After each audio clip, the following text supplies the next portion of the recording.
Here. Here. Here. Here. All right, we are first going to hear House Bill 1037. The second bill we're going to hear is House Bill 1078, and the third is House Bill 1165. There was some switching up of the signs apparently. If you are here for a bill that's in rural affairs, it's actually up across the hall. This is the Energy and Environment Committee. So we are also going to have some remote testimony today for House Bills 1037 and 1078 from Colorado Mesa University and Otero Junior College. So witnesses who wish to testify must have registered through the General Assembly's website. In order to give testimony at a remote location, witnesses must be present in the hearing room. Testimony from a phone or a computer will not be accepted. So remote witnesses will be treated in all respects the same as witnesses who are present here in the Capitol to testify. Remote witnesses, you must be recognized by me, the chair, in order to testify, and testimony will be limited to 3 minutes. Testimony will also be limited in this room to 3 minutes. Walk-in testimony at remote locations will be allowed, but only if there is capacity in the hearing room and after all witnesses who have properly registered in advance have given testimony. So our very first bill today is House Bill 1037. Representative Hanson. Thank you so much, Madam Chair and committee members. Very pleased to be back in front of you today with a very simple bill, House Bill 1037. I thought that might get some laughter. Unlike last time where I came with a 3-page bill, this one is going to take us just a touch more time. But continuing the tradition, I've decided to prepare a short PowerPoint for us to help frame up the major pieces of the bill and guide our discussion today. I'm very pleased to be joined on this bill by Representative Ann Escar, who is just across the hall doing a couple of bills herself, so she'll join us shortly. And then in the Senate, Representative Carrie Donovan will be carrying the bill. Bless you, Madam Chair. All right, so the subject today, I think it's important to start with the problem that we're trying to address. As we should probably do with every piece of legislation that we collectively discuss.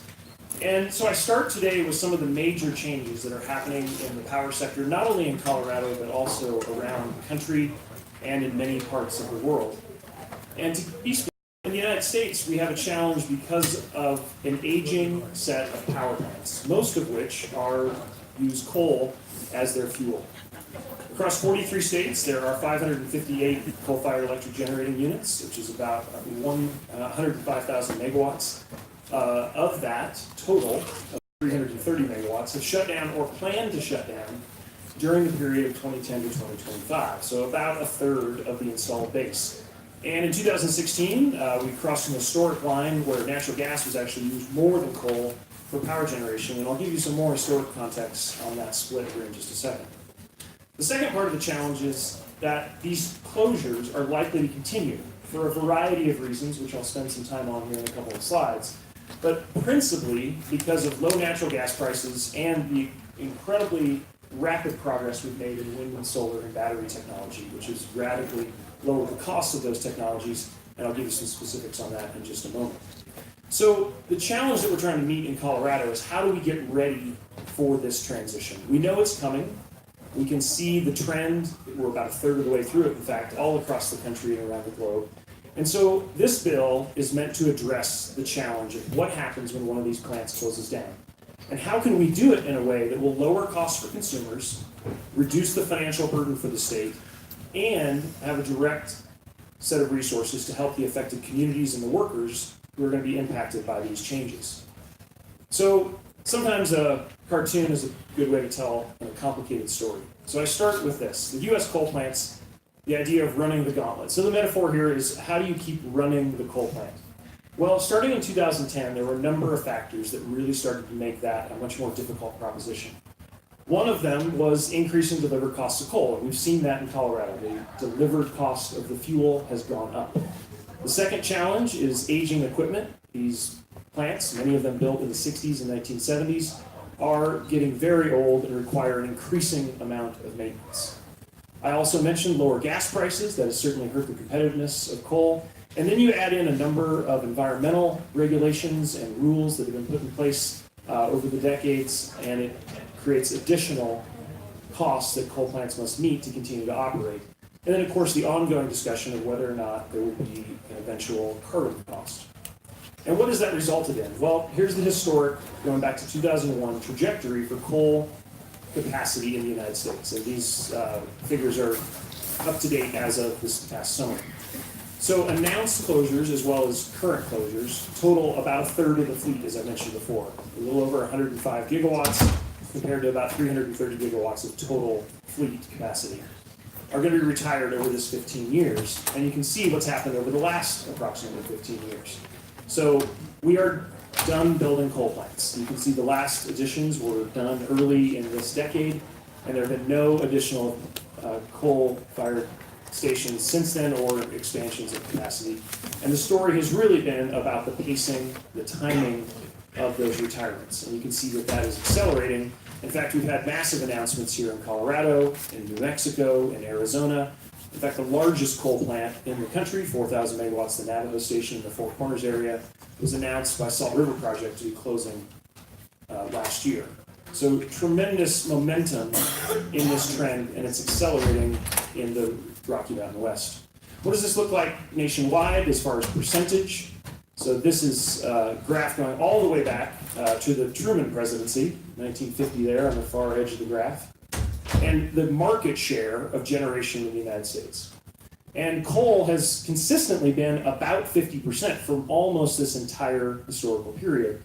But you can see as of last year, we are now down to 30%. So those retirements, those mothballings, those closures are really starting to take a big toll on the percent of coal in our mix. That's been replaced largely with two sources, natural gas and the growing green wedge at the top of the chart, which are renewables. Those would be wind and solar. The blue is the hydropower, the red is nuclear. So you can see nuclear is kind of holding steady as an overall percent, and the market share is really being taken right now by natural gas and a rapidly accelerating growth of wind and solar. Why is that happening? Well, it has a lot to do with economics. So this chart is from investment firm Lazard, just to let you know the background of where these figures come from.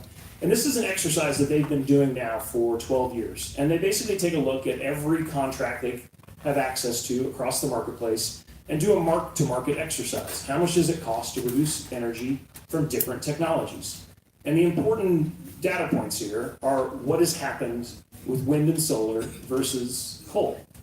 Coal prices across this decade plus are down about 10%. So modest improvement. If you were to build a new coal plant, it would be slightly better than what you had available in 2009.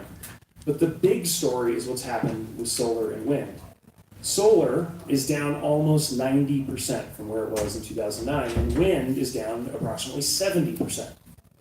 And keep in mind, this is unsubsidized on the power generation technology side. Unsubsidized. So this doesn't take into account any of the PTC or ITC elements that the federal government has put in place. So even on a equivalent basis, wind and solar have far outpaced the competition. They are now our cheapest options. And we saw that play out just last year in Colorado, where almost the entire new capacity that's being added is wind, solar, with a little bit of batteries. So now, how do we meet this challenge? Well, my proposal for you today to consider in House Bill 1037 is to use securitization, meaning creating a bonding mechanism to deal with the stranded asset costs that currently exist in the utility sector. Stranded asset meaning plants or other facilities that are no longer economically viable for the ratepayer. And that's, unfortunately, the situation that we're in Colorado and the source of many of those retirement announcements. So this tool created by House Bill 1037, which is really the vast majority of the pages of the bill, the first half of the bill is really about creating this bonding mechanism and making sure that we get a great deal for the ratepayer. And the good news here is that if we do this correctly, as has been done in many other states, we can get extremely low costs of debt for the ratepayer. In fact, probably around 3% in the current market conditions. And Because of that transaction, we then create resources and savings that can be used for the second part of the bill, which is to provide assistance to workers, helping them transition to retrain as appropriate, and to help backfill some of the lost tax revenue for the local governments and local communities. So what kind of precedent do we have here? Well, the idea of securitization, of using this type of tool, is not new at all. In fact, it's been used around the country, and I provide you a couple of examples here of how different states have addressed the stranded asset problem. One example comes from Florida, where Duke Energy was given permission by the Florida PUC to create a bond of value of $1.3 billion, and that transaction saved Florida customers, Florida ratepayers, approximately $700 million over the life of those bonds, 20 years. In Michigan, Consumers Energy got an approval from the Michigan PUC to sell nearly $400 million in bonds to capture the unrecovered net book value of a coal-fired station that was retired in 2016. Again, creating very large savings for their ratepayers. And this has been used in 20 different states over the years for different purposes. Sometimes it's taking care of a stranded asset like recovering from a hurricane, where we've had large costs of rebuilding transmission and distribution system. And then, of course, the examples I just gave you that relate directly to retiring old or uneconomic power plants. So let's zoom in on that part of the problem. The cost of a power plant. So this is what it looks like to run a coal-fired station right now. You have two different parts of the cost stream for ratepayers. You have the fuel and O&M meaning operations and maintenance costs, so all the repairs that must happen both on an ongoing basis or the things you can expect, which are called fixed O&M. And then the undepreciated capital costs. So think of it as the residual value of that asset after many years of ratepayers paying for it. There's still undepreciated capital costs. So those are the two elements that we're looking at. Now the good news is, as soon as you retire an uneconomic unit or an old power plant, the fuel and O&M goes away right immediately. So the ratepayers are off the hook. They don't have to buy more fuel. They don't have to pay to fix an old plant. But we still have to deal with the undepreciated capital costs, which I've referred to here as the stranded costs. So what are our choices for how to deal with that remainder? Well, the business as usual, or the current method that we use, is basic utility financing, meaning those undepreciated capital costs are inside the rate base of the investor-owned utility. And the ratepayers are required to pay what's referred to as the WACC, or weighted average cost of capital, which is a mix of equity and debt that the utility has used to build that plant. And that rate in Colorado right now is approximately 7%. If you look at what the PUC has ordered over the years, that's a very trusty benchmark for what we're dealing with here. So that's business as usual. That's if we do nothing, that's what happens to those undepreciated capital costs. And the choice that I would like to create with this bill is to create a mechanism for ratepayer-backed bonds with a much lower interest rate. And to put that into stark contrast, think of this as, here's how much the ratepayers are going to have to pay. If we don't do anything, it's the blue bars. If we do pass this bill, we create a mechanism for the orange bars, and it creates significant immediate savings. To help you understand the ratio, for about $100 million of bond value, you get $40 million of the difference between the orange and the blue bars here. So that's immediate savings that flow to the ratepayer. But like a good TV knife commercial, there's more. Not only do you get the lower interest rates, but you also get lower marginal cost of power. Remember when I was talking about very low price for wind and solar? We've seen bids in Colorado around the $20 per megawatt hour range. The marginal costs for these coal plants right now, depending on which unit, are approximately $30 to $40 per megawatt hour. So there are immediate savings for the ratepayer through lower marginal cost of power. Another way that ratepayers can save money is that you have a smaller replacement portfolio depending on how we manage our grid transition. And we, of course, not only have lower fuel price risk, but we eliminate fuel price risk. Because right now, whatever the fuel price is gets passed directly to the customer. The utility doesn't have to worry about the cost of coal or the cost of natural gas. That just gets passed through to us, the ratepayers, and we will be eliminating that fuel price risk. Wind, solar, batteries have zero fuel price risk. number of different ways that the customer is going to save. So when I talk about the immediate savings of $40 million for the bonding, that's really just the start. There's also additional savings from these other categories. So then what can we do with some of that savings that we've generated? And this is really the key in the bill. We have struggled in Colorado over many decades to help towns where there have been some big economic transition. We can probably all think of examples either from our districts or other parts of the state that have faced this type of transition in one form or another. And we have not had the ability in the state budget, the general fund, to address it in a serious way. And that's the other huge opportunity that I see with House Bill 1037. So we get the rate reductions, but we also get the resources to help retrain affected workers and the resources to help backfill what essentially becomes a property tax cliff. If you can imagine immediately after the closure of one of these stations, the local governments suddenly lose a big piece of their property tax income because assessed value will have dropped. And so this creates the resources to be able to help solve that property tax cliff problem and reduce that immediate impact, giving people time to transition and to regrow economic vitality in the community. So what does this bill do? Well, it permits Colorado investor-owned utilities and other operators in the state under this language to use securitization if and when the generation asset is no longer economical or is at the end of its useful life. There's not a mandate to use the tool if it doesn't make sense for ratepayer savings.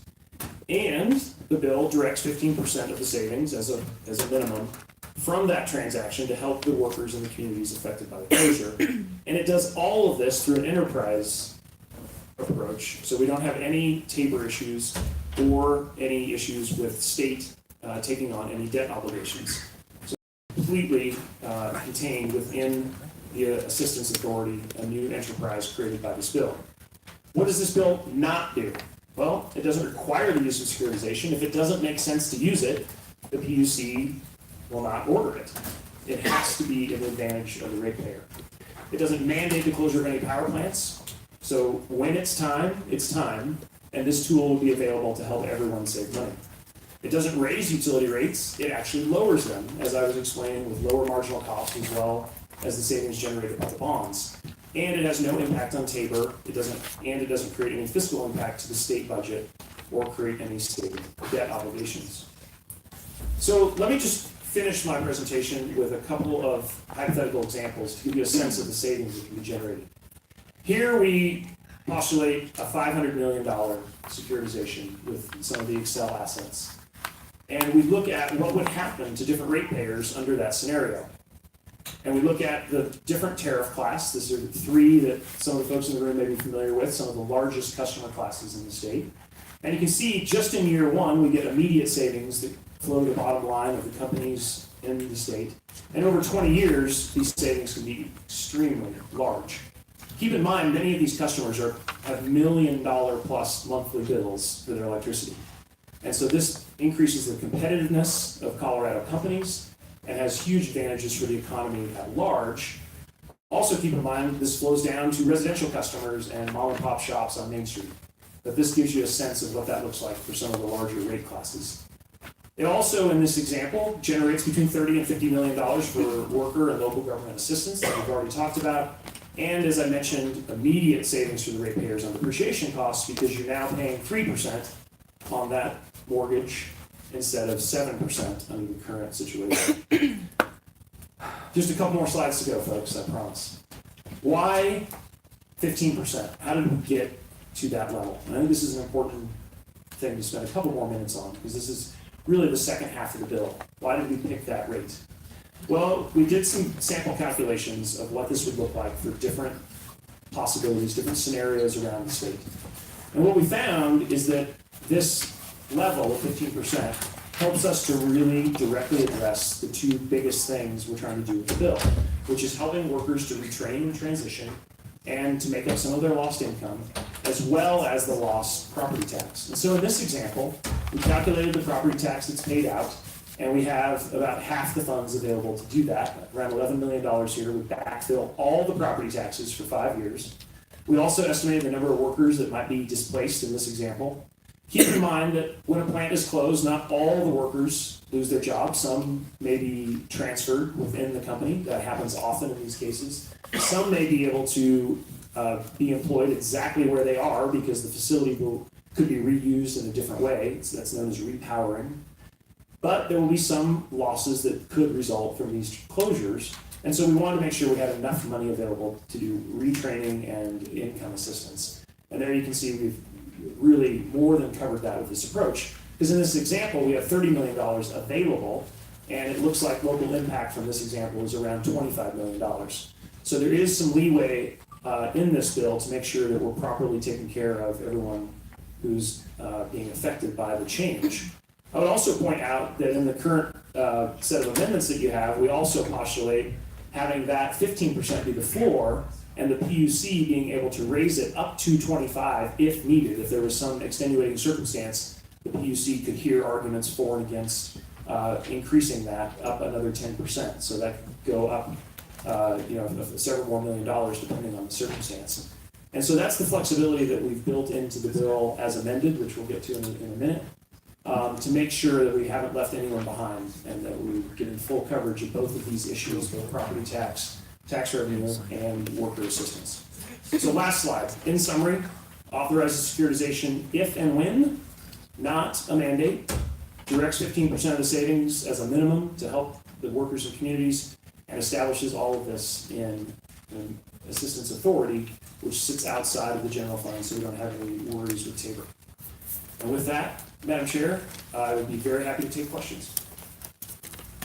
All right, thank you, Representative Hanson. Members, I imagine you have a question or two. Representative Williams. Thank you, Madam Chair. Representative Hanson, you made mention of other states who are doing similar thing to these bonds. I just wanted, I recall hearing you say Florida. Were there other, what were the other states that you mentioned? Oh, sorry, Representative Hanson. Yeah, thank you, Madam Chair. I'll go back to that slide so we can all look at that together. Here are the other states.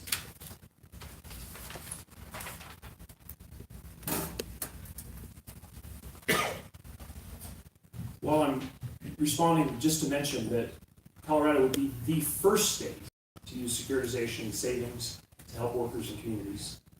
That is kind of the new aspect that we're bringing to this legislation compared to what you're seeing in these other states. And Representative Hanson, I'm correct.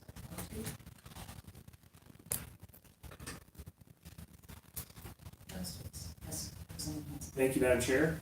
Did I undercount? I may have. Maybe it is 22. 21. All right, thank you. You can all count. 20 plus. Over 20. Thank you, Representative.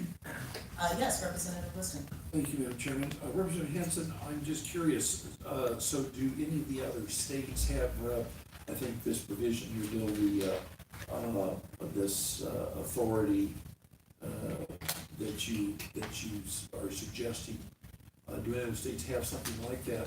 And why is this authority needed? Why can't can the utility itself just be able to allocate the money how they want? So would you explain more about that? EIA, I think, is what you have here. Representative Hanson. Thank you, Madam Chair. Yeah, Representative Liston, I'll take on both those questions. So the answer, similar to what I just shared with Representative Williams, is no. The other states have not used securitization savings to then have resources to help workers and help tenants. I think that has been a missed opportunity in many of these other states and something that I would like to address with this legislation. With the second part of your question, why not just let the utilities do it?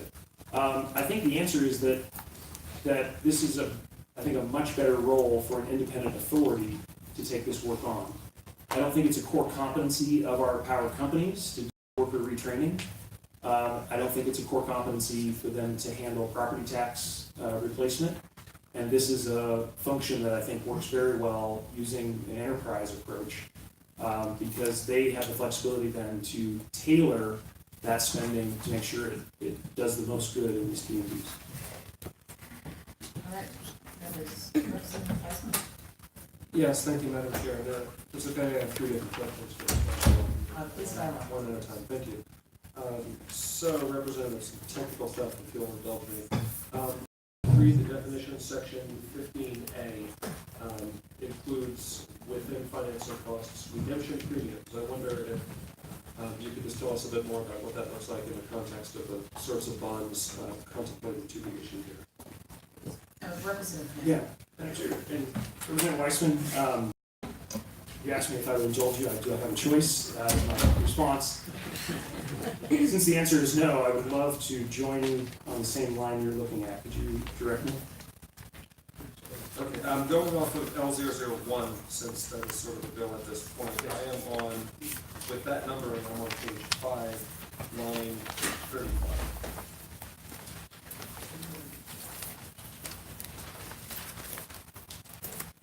Representative Weissman, would you please repeat where you're at? Yeah, sorry, so using the numbering on 001 rather than the introduced bill, of 001, page 5, line 35, which is within 15A.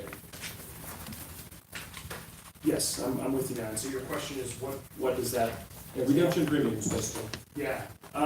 So I've got a number of folks here today who are going to spend a little bit more time on the bond transaction. And if we do not cover that, I will make sure that we do so. But they'll help walk us through those nations. So if you don't mind, I'll let that come up with some further testimony. Fair enough, thank you. Looking at my notes, the second one may just be a drafting hiccup and maybe just something I'm misunderstanding. Again, staying with 001 numbering now, I'm on page 10. Basically lines 40 through 43, J Roman 2. That part of the bill provides that energy assistance funds are transferred to the authority as soon as feasible, but no later than the earlier of the date on which the generating facility ceases operation. Reading that, I expect sort of either or construction, and I just wasn't sure if maybe something had been omitted there. I will stop there before I ask my third question.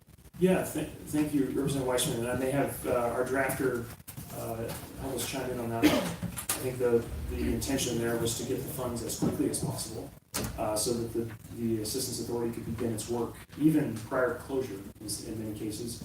But I don't know if Mr. Gallagher, if you want to chime in on that. Mr. Kimball, please, if you'd like to correct.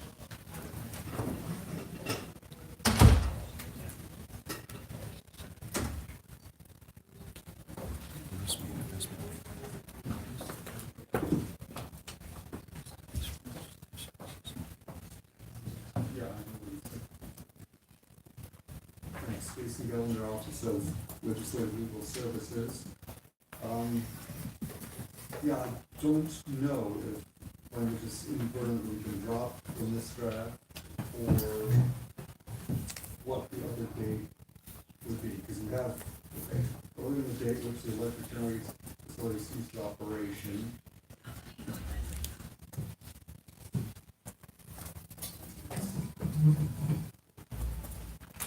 And I certainly understand the intent. I think it's a small thing that could be cleaned up.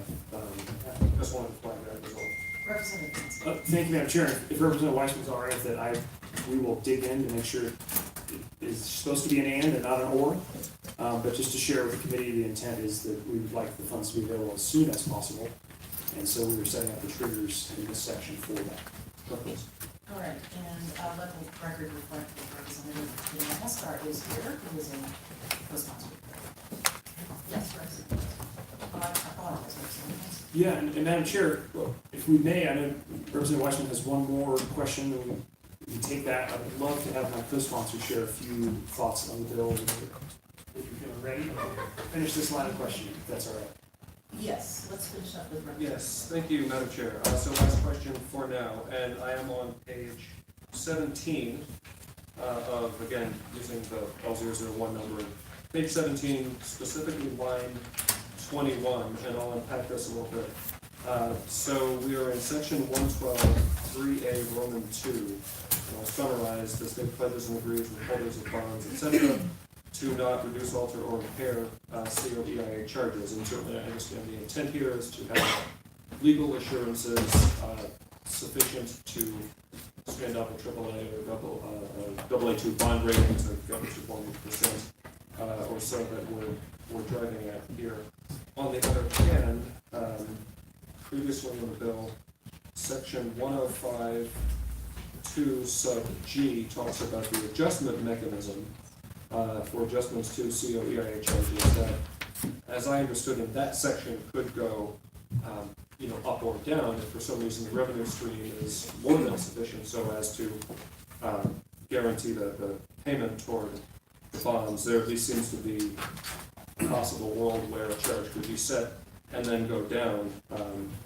And obviously that's a sort of a down the road fact specific determination, but reading 3A2 back in section 112 in isolation, I think the words alter or impair do the work that is contemplated there, and wanted to get your opinion if reduce is strictly necessary in that part of the bill, specifically in a way that it jives with 105(2)G earlier. Yeah. Thanks, Madam Chair. And Representative Weissman, thank you for pointing that out. We have, triple checked this with quite a number of bond experts to accomplish the goal, which I think you hit spot on, which is how do we make sure we get the very best rates for ratepayers we possibly can. And one of the important parts of that is to make sure you've got a non-bypassable structure, and that is what ultimately helps lower the cost for ratepayers, because they're having to pay these bonds, but of course they're immediately getting the savings that are generated, so on net they're well in black. In this situation, we contemplated a scenario, which I think is highly likely, where you could see load growth from electric vehicles.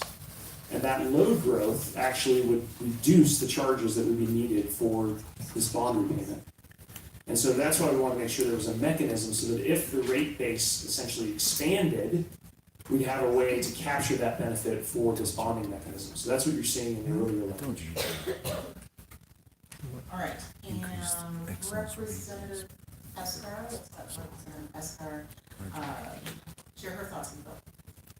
Thank you, Madam Chair and Committee. I apologize for being late. I have wheels up across the hallway over here. So I'm not going to pretend to be an expert in this bill. That's kind of his role on this bill and all of the technical pieces of it. When he and I started talking about this even last year, I said, wow, that's something that I think could be very beneficial, having been from Pueblo, where we are in the process right now of retiring 2 coal plants. And the concerns that are happening within Pueblo around that, I think everybody understands the idea behind taking back the coal plants and really making sure that we have clean air, because that'll allow Pueblo to get your pollution for your electricity in Denver, but that's a whole other conversation. The plants that we are retiring in Pueblo actually don't generate any electricity for Pueblo, it's for Denver. So we all understand that within our community that this is something that's necessary to do, something to make sure that we are protecting our environment, taking care of each other. But my concerns were that any of the retirement was going to impact rates for ratepayers. It's something that we really deal with in Pueblo a lot when it comes to investor-owned utility companies specifically being able to increase rates to cover their costs. We want to make sure that this is not something that's going to negatively impact the ratepayers. We started talking about what does this mean for our community in general when it comes to our tax base. We want to make sure that when we're retiring these coal plants that we're also not losing out on important property tax dollars for the county. And I think the most important piece to me, and it's a conversation that's ongoing still within my community as we're moving through this process, is what about the workers? In a community like Pueblo, it's about 90 jobs and making between $60,000 to $90,000 a piece. A lot of times these are the sole breadwinners of the family, and wanting to make sure that we are taking care of these workers who have been working there, some of them for years. We have generations of families actually who've worked at these coal plants for years, and I remember the most heartbreaking comment I ever heard was when we had public testimony in Pueblo around this concept of these coal plants being shut down, was a man who came up and said, my grandfather came to Pueblo, my father was raised in Pueblo, I was raised in Pueblo. The last thing I want to do is move to Denver because I don't want my son to have to grow up in Denver, I want my son to grow up in Pueblo. So we have to really seriously talk about whenever this transition is happening, we are looking after those workers, and we are fighting just transition for these jobs and making sure that these workers at least have a piece of this to be made whole. So understanding all those issues and talking it through with Representative Hansen, I decided to take up on his offer and join him on this bill because I truly believe that what we have done in this bill fits all of those markers for me, coming from a community who's actually going through this bill as well. Thank you, Representative. Representative Putin, I believe you have some questions. Thank you, Madam Chair. And thank you Representatives Hansen and Escar for bringing this bill to our committee for consideration. So coming from Boulder, we have multiple concerns. Representative Hansen, I think, let you decide, but an overriding concern is the bypassable charge. And if you could address that specifically, that means that any customers that later leave the utility would still be paying the charge. And that seems to directly affect Boulder municipalization and the Delta Montrose exit from Tri-State, for example. So if you could address that for us, we'd just appreciate that. Thank you. Representative Hansen. Thank you, Madam Chair, and Representative Newton, thank you so much for that question. That was the topic I was looking forward to getting into in this portion of our discussion. The good news is this bill makes municipalization actually easier. And the reason is that it lowers the overall stranded assets or system charges that would be needed to cover any exit. And typically what happens in a municipalization situation or some type of exit from the rate base is that there's a negotiation that happens at the PUC. That's the situation here in Colorado. The backstop to that has sometimes been a FERC order, Federal Energy Regulatory Commission, on determining what the stranded assets are and then creating an appropriate leave mechanism or leave charge for the people or groups that are leaving the system. And the same would be true here in Colorado. So whether or not it's the PUC or the FERC, there would be a calculation of the stranded assets that need to be covered by the exiting customers. That gets calculated and then becomes part of the final negotiation of that deal. And in this case, if we used bonding, we would be lowering those overall assets that would have to be covered because, of course, we're trading 7% liability for a 3% liability, and therefore reducing those overall charges. So that, I think that's a really positive thing for the proponents of municipalization ideas, is that this actually benefits them in the long run. Any more questions? Representative Sewell. I have a few questions, but maybe it's better to wait until you have some later testimony. I had some questions over assurances in terms of the fees that would be incurred in this bonding mechanism and making sure that this doesn't end up being a big giveaway to Wall Street and protecting our repairs there. So would that be a good question for later? Representative Hansen. Yeah, thank you, Madam Chair, and Representative Serrata. I will certainly ask folks who are coming later during the testimony to address that. What I would say is that we've got a structure here that has PUC oversight from start to finish.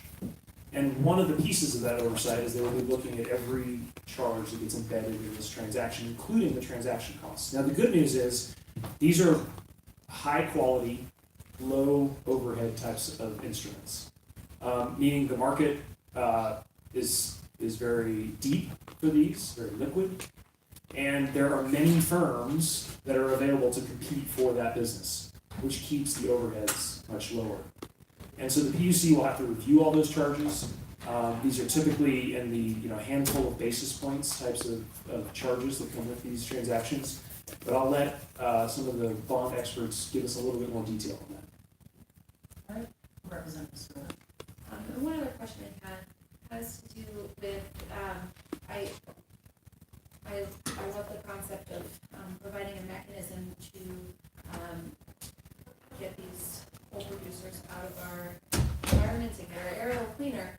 I guess my question is, how do we prevent replacement from being another fossil fuel, another greenhouse gas emitter? Representative Hansen. Yeah, thank you, Madam Chair and Representative Serrata. I think the key here is that I've tried to craft a bill that is very focused in on really the two main problems I mentioned, which is stranded assets and the worker community assistance piece. To your point about future investment, I think that is something that we've got really two main options on that question.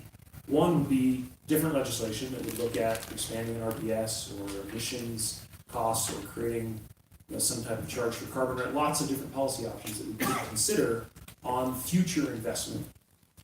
But what I have a lot of confidence in is that we are not building any more coal plants in this state.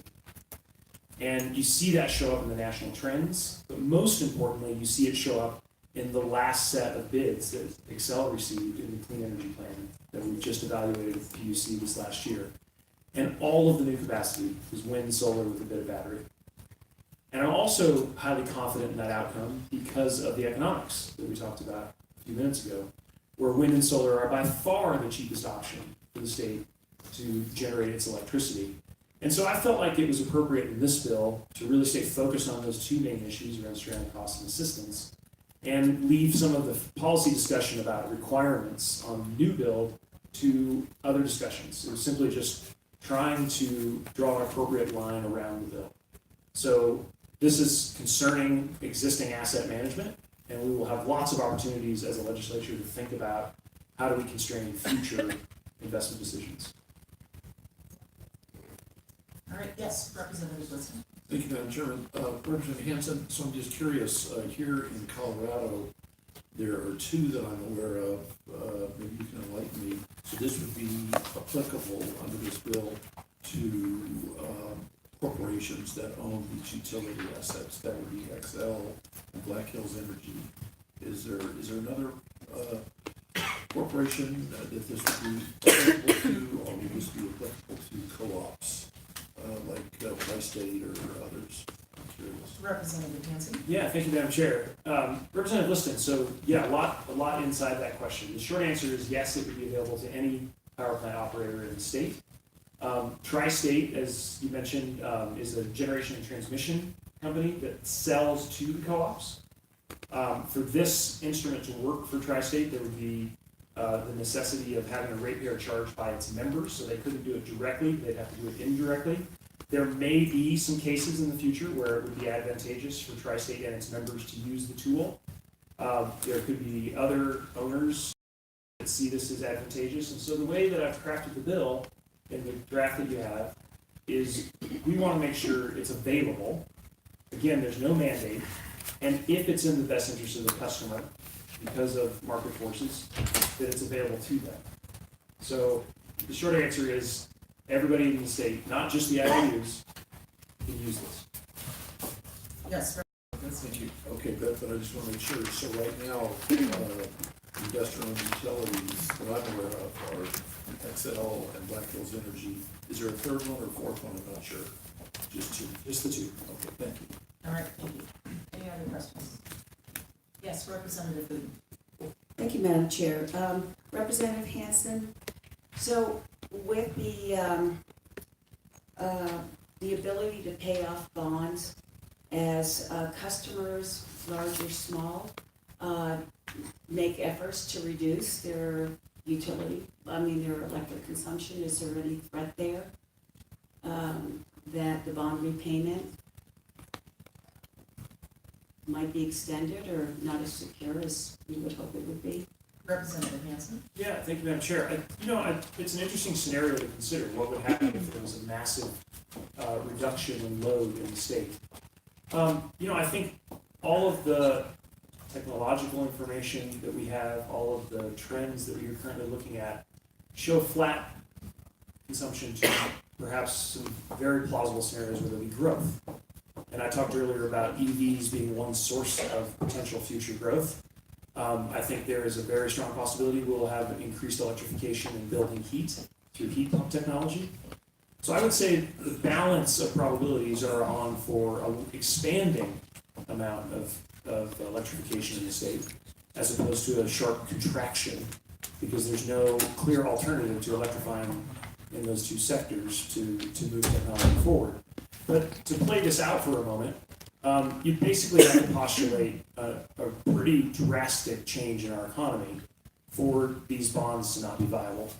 So what scenarios would lead to 20, 30, 40% reduction in electricity sales in the state. I'm sure we can think up some of those scenarios, and I think that could put some pressure on this if those things were to happen. But of course, that's going to take time, and this is a time-limited instrument. So even if we thought about, one of my very favorite movies of all time is Back to the Future, and Mr. Fusion in everybody's backyard, what would that electricity system look like? Well, we probably have lots of microgrids, and everyone has everything taken care of in the back of their car or in their backyard. But that is decades from that type of scenario. So I think you're right to point out the possibility, but I think the balance of probabilities are on an expansion of electrification, not contraction. Yes, Representative. Thank you, Madam Chair, and thank you, Representative Hanson, for the explanation. So another concern that I've heard quite a bit about is the share of responsibility for decommissioning between the ratepayers and the investors. And there seems to be some confusion around that with some very definitive answers on both sides. So if you wouldn't mind addressing that, I'd appreciate it. Thank you. Yeah, absolutely. Representative Hanson. Madam Chair and Madam Vice Chair, thank you. Love to spend some time on that issue with you. So I think this is one of the policy decisions we're making with this bill, is where do we draw that line on who is responsible for the retirement of these units. And I think we've got different legal standards we could look at of how that has played out in different states and case law.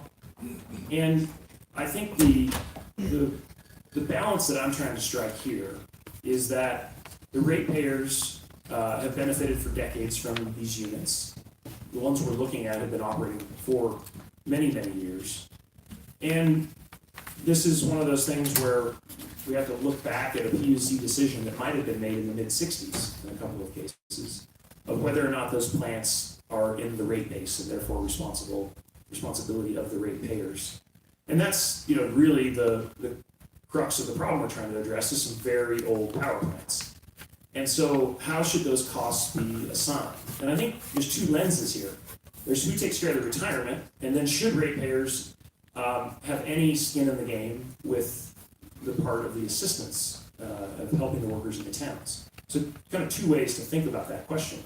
In my mind, we have a used and useful standard that has been used in many different parts of utility litigation that shows that if the costs that were ordered by the PUC and the utility then invested in something that was part of the rate base, and it was used and useful for the rate base, that becomes part of their responsibility. And I think that's what we have here. We have assets that have been used for a very long time in a very useful way for Colorado ratepayers. The second part of the question is, should they have any skin in the game when it comes to helping the workers in the towns?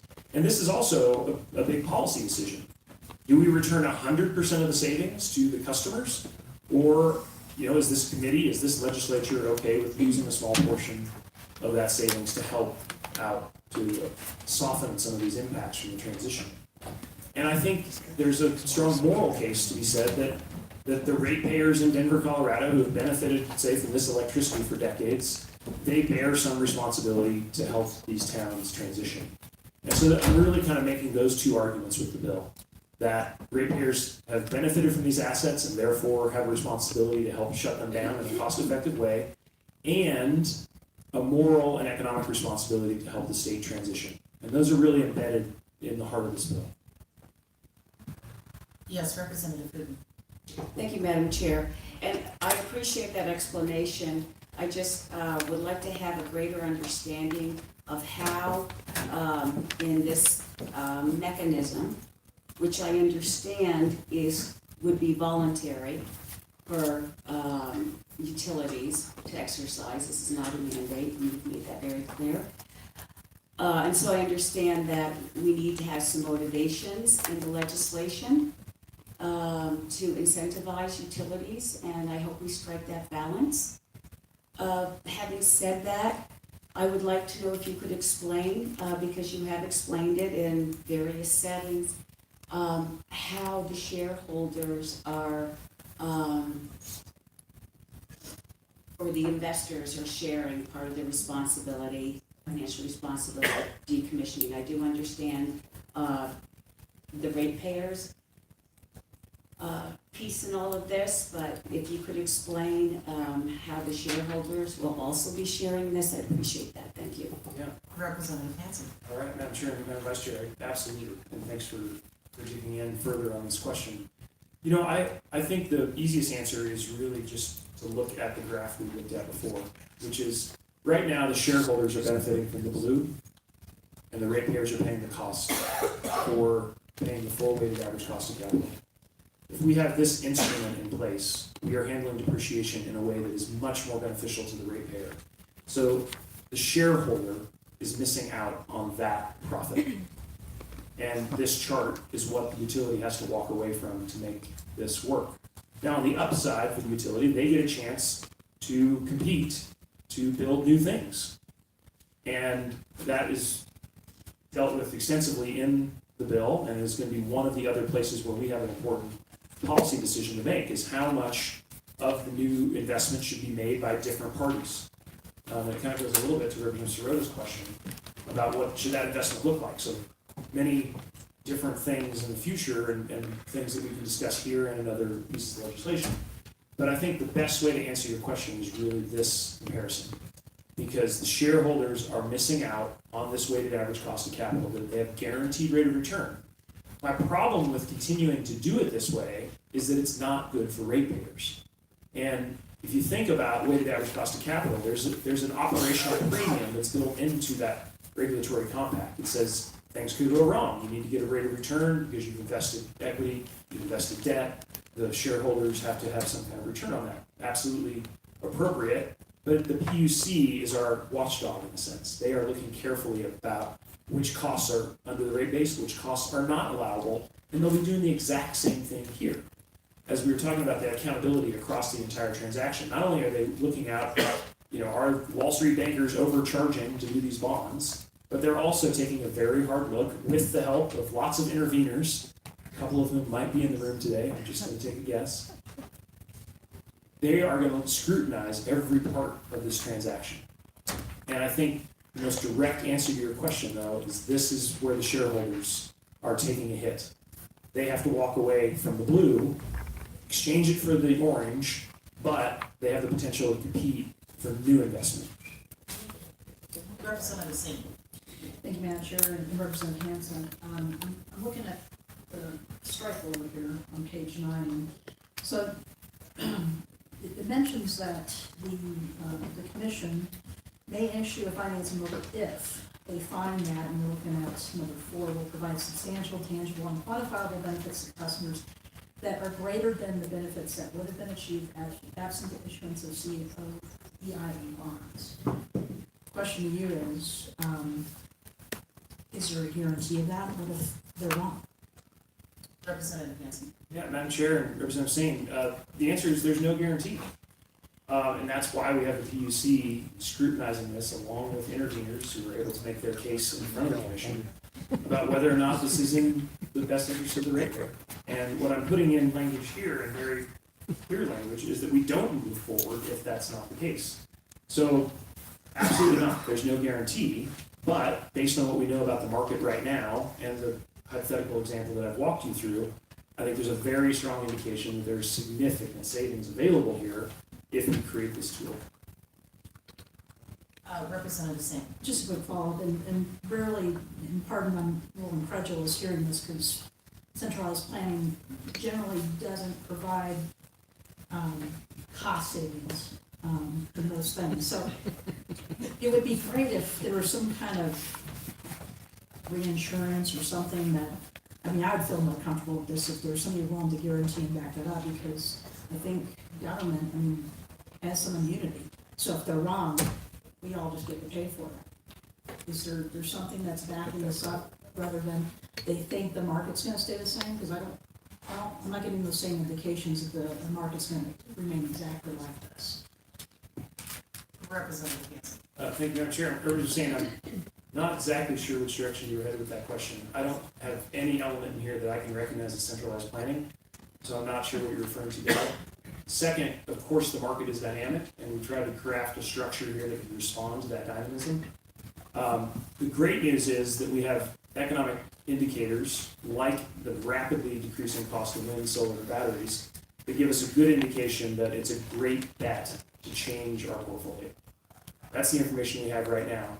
And like any decision, like the one we're about ready to make today, we make the best decision we can based on the information that we have. And based on that body of evidence, that's why I brought the bill. Representative Putin, do you have any questions? Thank you, Madam Chair. Representative Hanson, is there an opportunity in the securitization model for carbon pricing? Representative Hanson?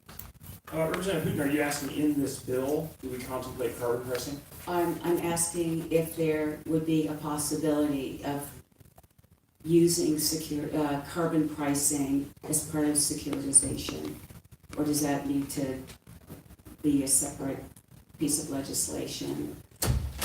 Yeah, and Madam Chair, Representative Hooton, Madam Vice Chair, I think, we're the General Assembly. We could contemplate putting those types of provisions into different pieces of legislation.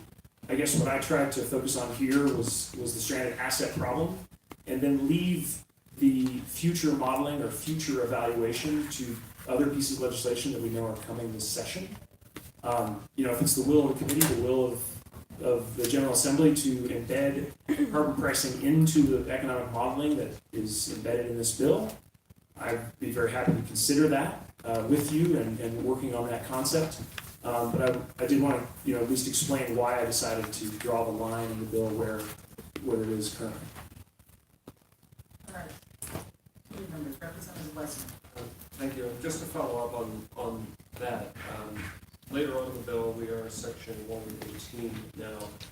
The downstream of a financing order and the issuance of bonds, a utility that does this may build and own electric generating facilities that are least cost generation resources. It seems to me that if we're in a future world where there is carbon pricing at whatever rate, that is necessarily to be taken up into UC decision making as to cost. If UC is trying to figure out price and shareholder, or not shareholder, but rather ratepayer protection,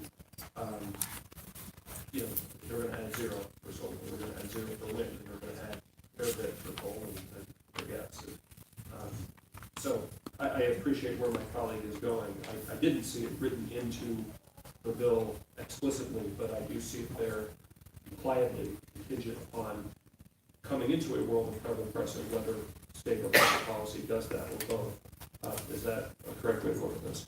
Representative Hanson. Yeah, thank you, Madam Chair, and Representative Weissman, I think that's spot on. That was exactly where I was trying to draw the differentiation between this bill and what we're trying to do here and other possibilities, perhaps later in the session or later in the future. But I think you're absolutely right. We're putting in the boundaries, the bumpers for the PUC. They need to look at least cost options. I know there is some current consideration in the Electricity Resource Planning Commission for carbon pricing. It's one of the sensitivities they look at. In my opinion, there's more that we could do there. But I am basically in this bill making sure that least cost is our driving force, and consideration of carbon costs, if that were to be done with more vigor in the future, fantastic, and this approach would capture that. All right, members, yes, Representative Earl. Thank you, Madam Chair. Thank you, Representatives Hanson and Eskar, for this important bill. Can you speak a little bit to the retraining concept? So the COEIA is an entity formed in the bill, and then it is in turn supposed to direct the spending on the impacts through an advice of a local advisory committee. What role does the retired the company whose plant is being retired, what role do they have in the retraining and possible reemployment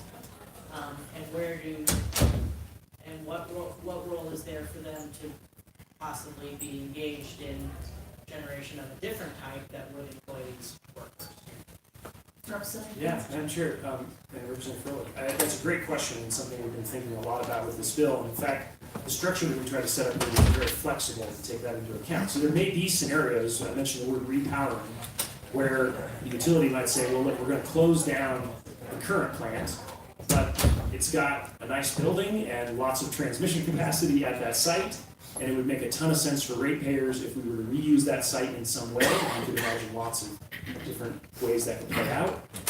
And therefore we'll be able to employ some of the workers in that same site. I think that is a highly likely outcome in several of these cases. And so we tried to create a structure here with a local advisory committee in consultation with the utility, in consultation with local stakeholders, local elected officials, et cetera, would bring forward a proposal to the state authority, which is the one we're creating in the bill.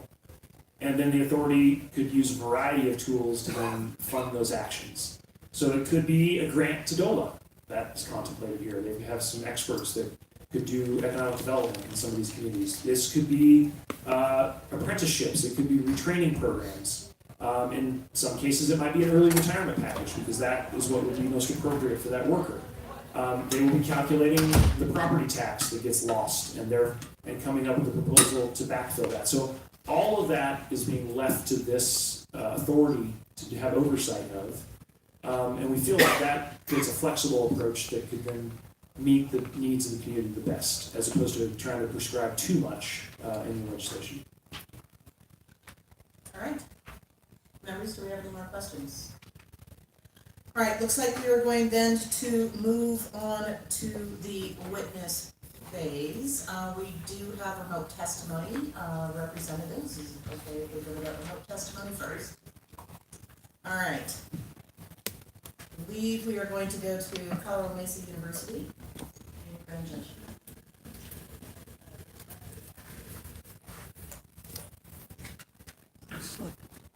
Hi there. For my phone, too. Good afternoon. This is Representative Dominique Jackson. Will you please give us your name and who you represent for the record? And we are going to be timing our testimony at 3 minutes. And since I know there's lots of people listening, if you could then wait to be acknowledged by the chair again, if there are any questions for you before you respond. So please state your name and tell us who you're with, and we're happy you're here. Thank you, Madam Chair. Thanks for the opportunity to testify this afternoon. My name is Bonnie Peterson. I am the Executive Director for Associated Governments of Northwest Colorado. All right, Ms. Peterson, you have 3 minutes. Please give us your testimony. Thank you very much, Madam Chair. The Associated Governments of Northwest Colorado counts in its members local governments from 8 counties in Northwest Colorado. Our members are opposed to House Bill 1037 as it is currently written, and we urge you to engage the coal-reliant communities throughout Colorado to discuss the implications of this bill. It incentivizes private industry to accelerate the closure of coal-fired power plants in communities of Northwest Colorado. We have 2 such power plants serving Northwest Colorado. This bill does not seem to take in consideration the total implication of potential closures of these plants, as most of the coal, most of the fuel for these plants also comes from Northwest Colorado. We have a number of coal mines in the region that serve the area. We do appreciate the idea behind the bill's attempt to provide job training and backfill lost tax revenues for our impacted communities. But if you look at the full tax ramification of these community of the power plant and the mines, it's very, very significant, much more than the projection in the presentation indicates. We believe that this is really putting the cart before the horse. We would much prefer having an advisory committee set up to talk with these communities about what we might be able to do as we see this transition taking place. Because quite honestly, when we're talking about the Craig Station, there are 313 direct jobs alone in Craig Station. And when you look at that in a community of less than 10,000, that's much more significant than, for instance, the situation taking place in Pueblo.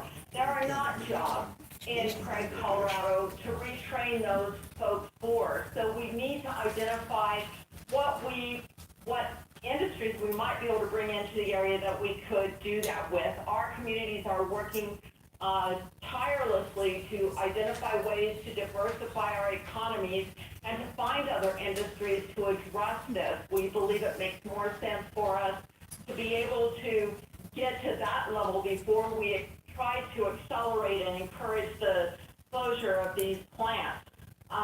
We are concerned also about the organization creating another rural economic development organization. We have a number of them, but we have not identified what the solutions are in rural Colorado, and indeed sometimes it's very difficult to even get support for that.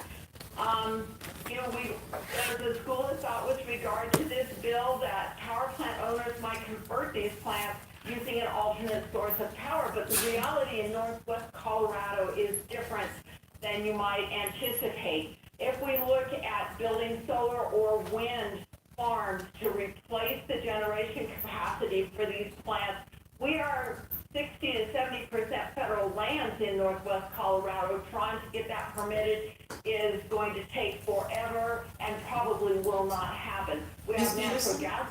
Ms. Peterson, I'm terribly sorry. Are you about to wrap it up? Our 2 minutes are up. Yes, and so I apologize, but yes, public lands really create a difficult opportunity for us to repurpose these plants for another source. And with that, I'll wrap up my testimony, and thank you for the opportunity, Madam Chair. Thank you so much for being with us, Ms. Peterson. We very much appreciate your testimony. Members, do we have questions? Representative Liston. Thank you, Madam Chair. I appreciate what the lady has to say, just for the record, because she is not, I cannot see the room, that there is nobody on this committee from Northwest Colorado. In fact, if I'm not mistaken, I don't believe there's anybody on this committee even representing the Western Slope, just so that the witness knows that. Thank you, Representative Liston. Does anybody have any questions for this witness? All right. Ms. Peterson, we do very much appreciate your testimony and your time today. You're very welcome. Is Ms. Deanna Sheriff in the room as well? No, she is not here at this time. Okay, all right. Thank you kindly for your time. We appreciate it. All right, and that wraps up then our remote.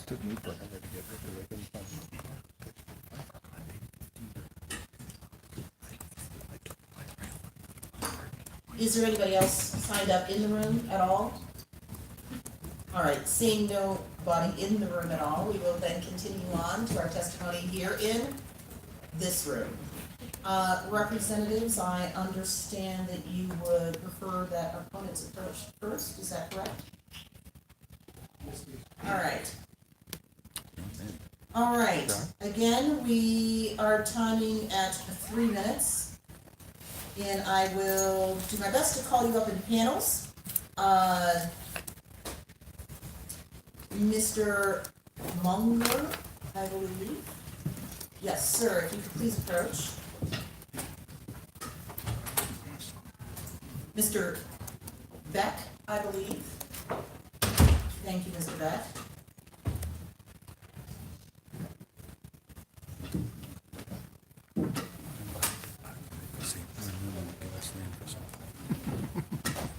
Miss Glustrom, if you could please approach. Glustrom, I apologize. Excuse me, Madam Chair. Yes, sir. I didn't put down opposed, but I am, given what you're doing. Steve Pomerantz. Mr. Pomerantz, then please go ahead and approach as well. And thank you for letting me know, sir. You're welcome.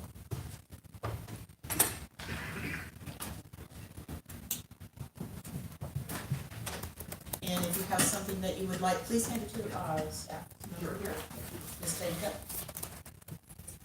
Certainly. While we are passing these out,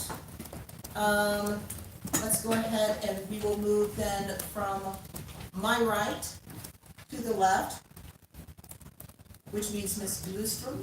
I apologize if I'm mispronouncing your name. No worries. You get to begin. And again, give us 1 moment here. We will be timing it 3 minutes. Please go ahead.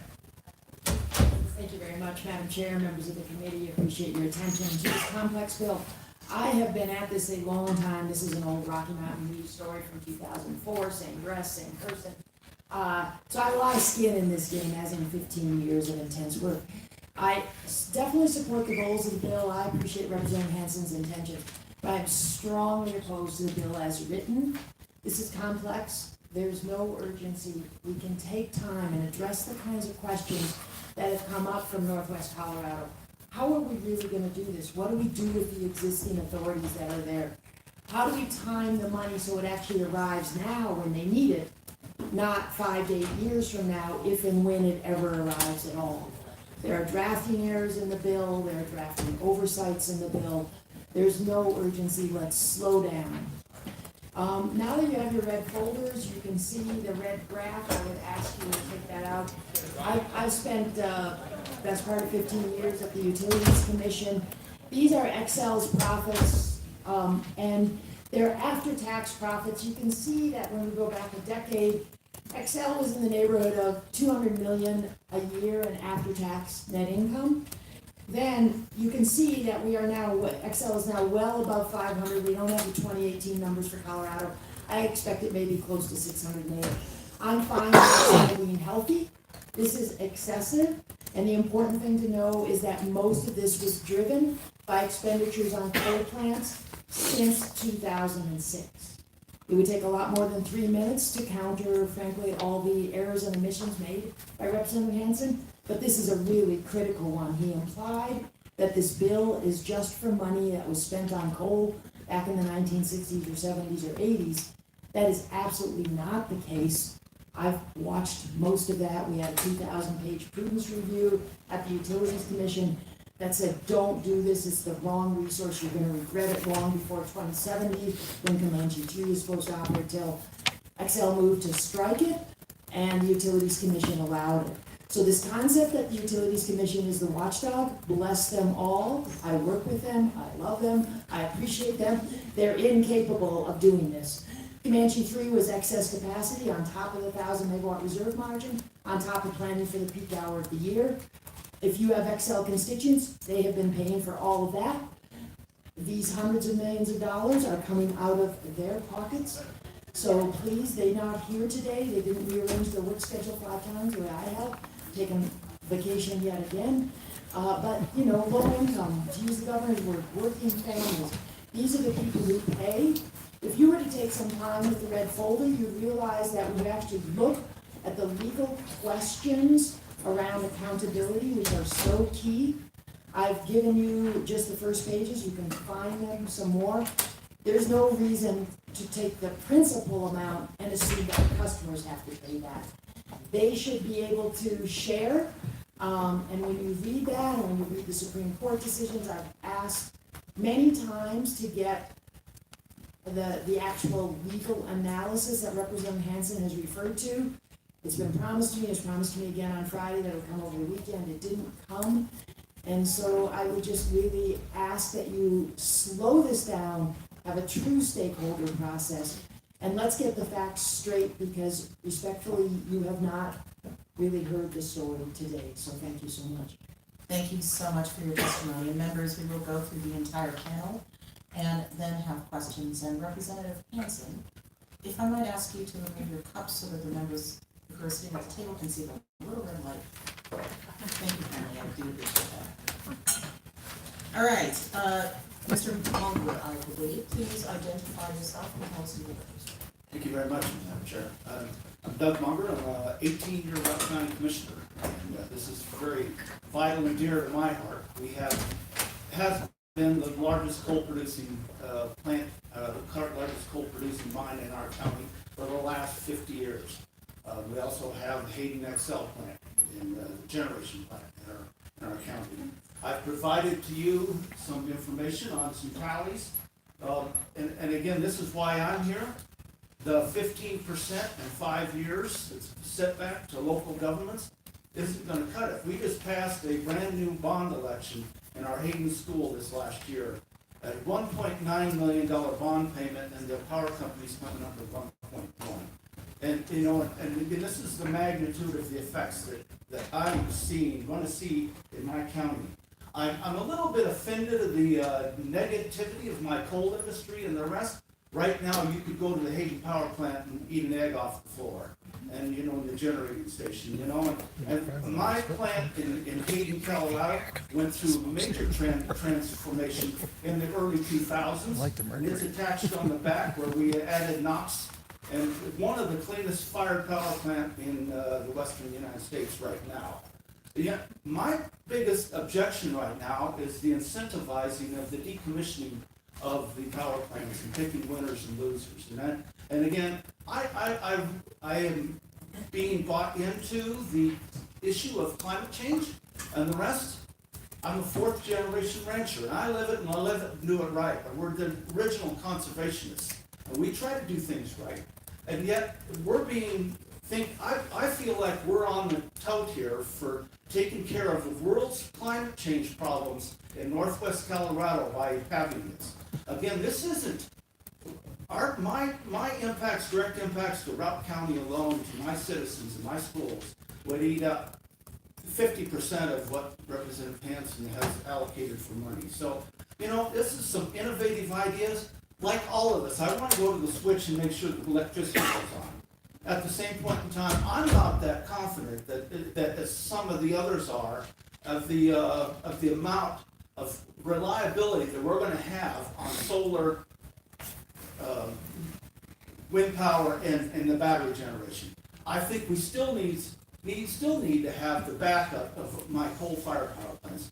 And I guess if we're picking winners and losers, and one of the problems I have with the bill is that we're not having some cooperative working with XLs and the Tri-States and the rest of the world. I mean, I realize that they have a corporate world. They are my neighbor. I live right next to the power plant. I know what it's like there. And so this bill's moving way too fast. You know, I support clean air, we support babies, you know, so whatever. I just want to make sure we do it and we do it right. And I don't want to be the sacrificial lamb in my county and my citizens as we move forward on this. Thank you very much for my time. Thank you very much for your testimony, Mr. Munger. Mr. Beck, I believe. Yes, please identify yourself, tell us who you are with, and then you have 3 minutes. Madam Chair and members of the Intervened Environment Committee, my name is Ray Beck, Moffett County Commissioner and Chairman of the Associated Governments of Northwest Colorado. And I'm here today opposing House Bill 19-1037, the Colorado Energy Impact Assistance Act. Moffett County understands the political forces that work to transition from coal-based energy to other sources. We believe decommissioning power plants should occur through existing business plans from utilities themselves rather than incentivizing their closure. House Bill 1037, if it passes, we believe both investor-owned utilities and cooperative utilities are unlikely to utilize PVC bonds since companies already have the best credit ratings available and borrow money at the lowest rates on the markets. In the meantime, 1037 accelerates power plant shutdowns. Moffett County and Western Slope have not fully recovered from the recession of 2008 and 2009, and we have seen and felt the onslaught of rules and regulations that have impacted our local coal-reliant communities and counties. And now, our own state representatives and government want to further take away our livelihood and cripple our tax base. Moffett County's 10 top taxpayers make up 71% of Moffett County's assessed value, and 6 of those top 10 taxpayers are directly tied to coal production and electricity generation from coal. Craig Station represents 39% of our community's overall assessed value and pays 37% of the overall tax liability. In addition to the RE1 and county, Craig Station tax is also supported in part Craig Rural Fire District, Colorado River Water Conservation District, the Upper Yampa River Conservation District, and the Northwest Community College. As power plants decommission, local communities lose their largest property taxpayers, lose the largest business personal property tax dollars, lose largest workforces, and lose associated downtown businesses that depend on power plants and their hundreds of employees. America was founded on small businesses. private industry, and free enterprise. And now we are faced with those same principles being taken away, all in the name of renewable energy.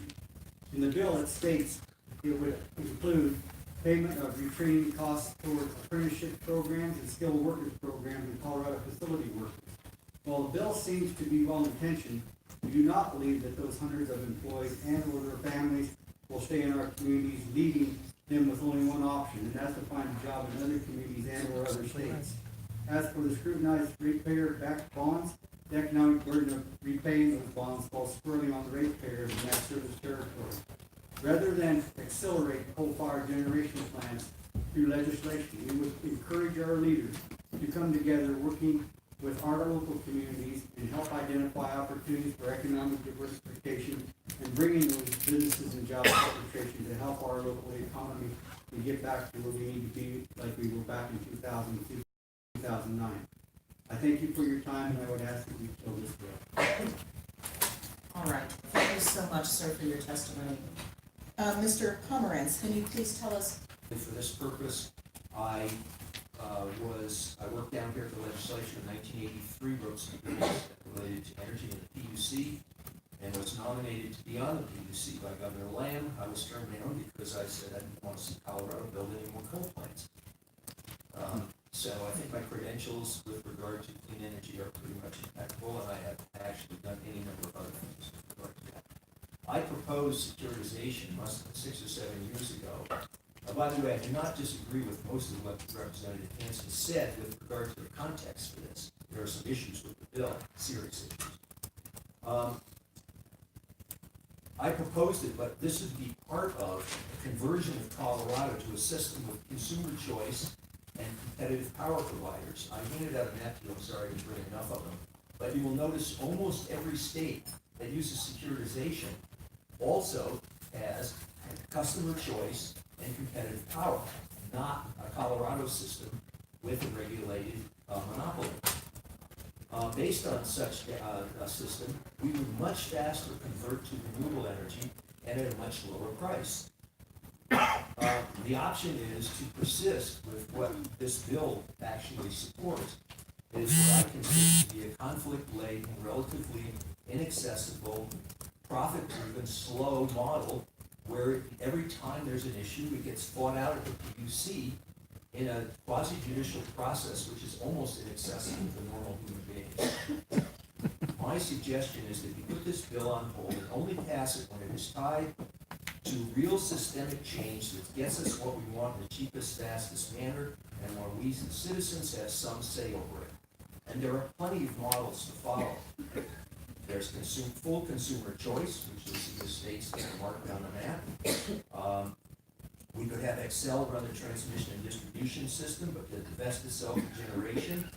Municipal utilities could be allowed to be created within a few years and not a decades-long, incredibly impossible process. We could use meters at the borders, which would make it very cheap to do that. There's any number of approaches that could be done. All of those approaches should be part of the securitization process.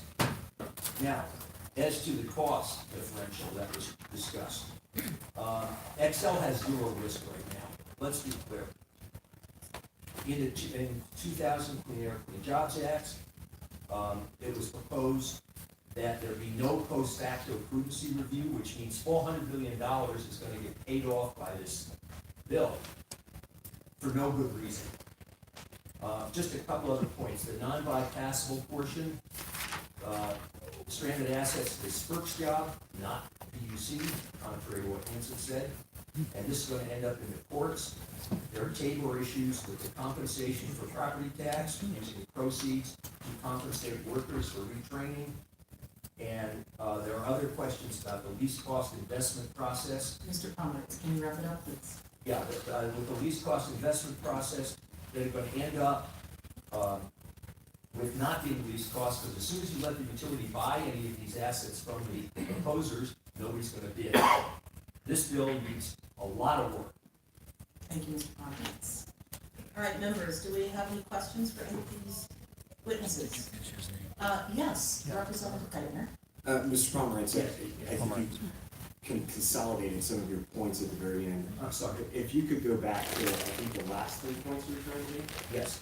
I think one of them was Tabor, and there was one before the Tabor point and then one after. Okay, well, there was, the Mr. Pomerantz, non-bypassable. Mr. Pomerantz, please let me acknowledge you Oh, first. sorry. before you answer any comments. Please go ahead. Okay, the non-bypassable portion, issue.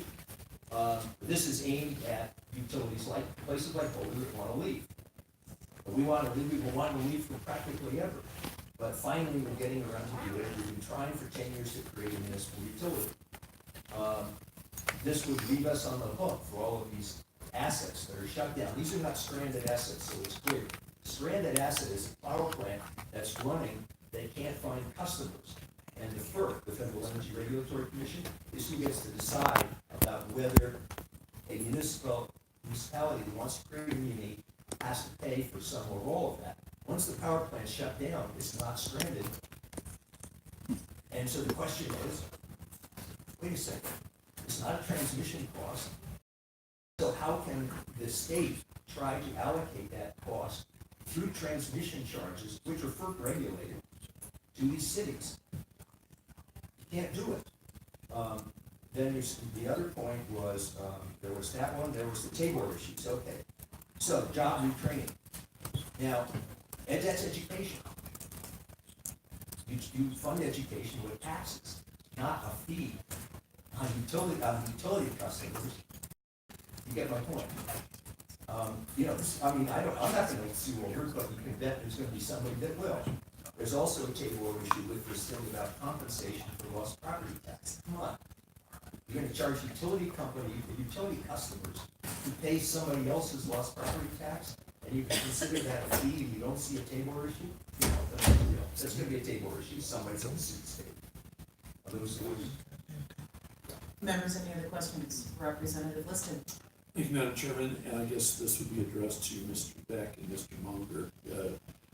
Obviously, you all represent Northwest Colorado, and I know your time was limited, so would you like to, I'm just curious if these coal plants were to be shut down, the coal mines in your respective area, would you elaborate a little bit more as to the economic impact on your counties or communities? I know you have a limited amount of time to give us a little more detail of what might be the impact, should this legislation through, or just what's going on currently? Mr. Beck, I believe you'd like to respond. Thank you, Madam Chair, and thank you, Representative Newsom. I appreciate the question. We feel, the Board of County Commission in Moffett County and also the members of the associated governments, which is elected officials both on the city side and the county side, feel that if coal went away or plant went away, it would devastate our community. As our past CEO of Northwest Community College once said, you all remember him, Russell George, and he was the CEO there. He said, if the coal goes away, our college goes away. And this is not the Colorado way. We don't believe that this is the right time for the right piece of legislation. We think this can be done without legislation. And just so we're clear on this, you know, we, Northwest Colorado, Western Colorado, we support all the above energy. We do, and we think there's room for all of it. But fossil fuels cannot go away and continue to provide with renewables, constant, continual, reliable, affordable energy, especially when we see the new base load increasing with the population and all these picking fire, whether it be highway transportation or aviation, going to electric motors. And they're gonna have to be charged some way, somehow, and I do not believe that wind or solar is going to replace coal-fired power plants and maintain that energy base that we see today. So, quickly, Sir. I'm sorry, yes. Yes. Yes, ma'am. And you are Mr. Munger. Yes, please go ahead. Yes. Right away. Representative Liston. So we have two different scenarios in my county. When the coal mine goes away, there's 300 employees that are without a job. And they'll be moving back to Kentucky or Virginia, wherever a lot of them came from there. Activity in our communities will then lose $80,000 jobs of those 300 employees, which will then have the ratchet effect. You know, the land will go back to its ag occupations. And, you know, we've already went through a Peabody bankruptcy, and Peabody's the owner of that, and they now are on stable ground financially, supposedly, we hope. And so But again, it's just one of the legs of the stool for our local economy. Yeah, I'm from Steamboat Springs. We have tourism, we have ski area, one of the number top 10. But I will not ever trade off $100,000 energy job for housing and opportunity and tourism jobs for our local ski area in the West. For the power industry, if the Hayden XL power plant goes away, we're going to have economic activity for the next 10 years as they trash it, as they doze it. And then that'll be that, and then it'll go back into a farm field. Representative Lister. Thank you, Madam Chairman. Sir, I'm just curious, because I've not seen the power plant up there, I'm unaware of it. And you said you're from Steamboat Springs. Well, actually, Well, Mr. Moser, please go ahead. Yeah, actually, I live across from the Hayden power plant, and I'm originally from Steamboat Springs. I live across from, I'm next door neighbor to the power plant. Yes, Representative Lister, please go ahead. Yeah, thank you, Madam Chairman. So, I guess my question is, so being a longtime resident, I'd say I'm not sure how far the Hayden power plant is from Steamboat Springs, but if I get your drift a little bit, is there massive opposition in Routt County to this power plant or to the mining industry? Because I know that Steamboat Springs, has the ski area. I've been there; it's a great ski area, etc. But is there a mad rush to get rid of the Hayden power plant, close it down, get rid of the mines, etc.? Or are you all a good corporate citizen or not? Well, I would say in the Steamboat area, the progressives have pretty well taken over the city of Steamboat Springs and the Steamboat area. But in the rural part of the Routt County, when we understand the value of the economics that energy is providing, we don't have oil and gas, we don't have the ability for solar. We have snow 300 days, 100 days, it seems like 300 days. So, and the wind doesn't blow that much either. So, we really don't have opportunities for any alternative types of energy. My concern is that we have, my power plant feeds 5 different states, and we have all those transmission lines. There's a huge value in those transmission lines as well. And so those things will go away too. And so, to go back to the answer to your question, for the power plant itself, it becomes a dozer. And then in my mind, and being a county commissioner, and the coal mine itself, our markets are being affected. When I first moved to Hayden in 1994 from Steamboat Springs, I had 5 trains a day go by my house, 5 trains a day. Now we see 1 train every 2 weeks, and so that's what the external market's doing by the progression. Clean energy thing, which is great. I love clean air, but that's what's happening to us in the coal markets as well. And the transportation costs for hauling that coal out of my 20-mile coal, with Union Pacific and the rest, well, you can't haul $18 a ton coal when it costs you $30 to get the coal to wherever it's going. And I'm not fabricating those numbers, but the transportation costs in those to go somewhere else is probably more relevant than what the coal itself is. Members, any other questions? All right. Mr. Beck, you'd like to respond to that question? I just have a comment, Madam Chair. And does it pertain to the question that Representative Liston asked? More or less, yes, ma'am. I'd like to hear it. All righty, please go ahead. All right, thank you, Madam Chair, appreciate the opportunity. I would just like to invite this committee and any of the other legislators here at the State House to come and tour our power plant. I can personally help arrange a tour there. I think oftentimes we get caught up in the weeds, so to speak, with, again, all due respect and trying to pass legislation. And like I say, intentions might have been in the right direction, but we don't feel like this bill is right for our Mockingbird County and western Colorado, northwest Colorado. But if you can come and actually look at the clean sky and the clean air that we have there, I think it might send a different impression in terms of what that looks like here at the State House. So if you could and would, I'd be more than happy to help arrange that. Thank you. Thank you, Mr. Beck. Thank you, everybody. I apologize. We're up with Madam Chair. Peripheral vision, that was a challenge. So anyway, thank you panelists and Mr. Pomerantz, really very well known, respected member of the Boulder community, the energy space and environmental space. So thank you for your testimony. I do have a question. I actually worked for the Philadelphia Electric Company in the 80s when Pennsylvania, oh, I just lost the word, not decommissioned, but deregulated the industry. And it was not a smooth transition, but we were one of the first to do it. And I think at this point now they're very successful, but it was pretty rough.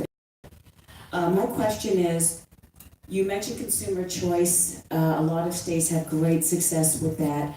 Can you tell me why you think this bill, and maybe I just assumed that this bill would interfere with our ability to run separate legislation that would allow for consumer choice?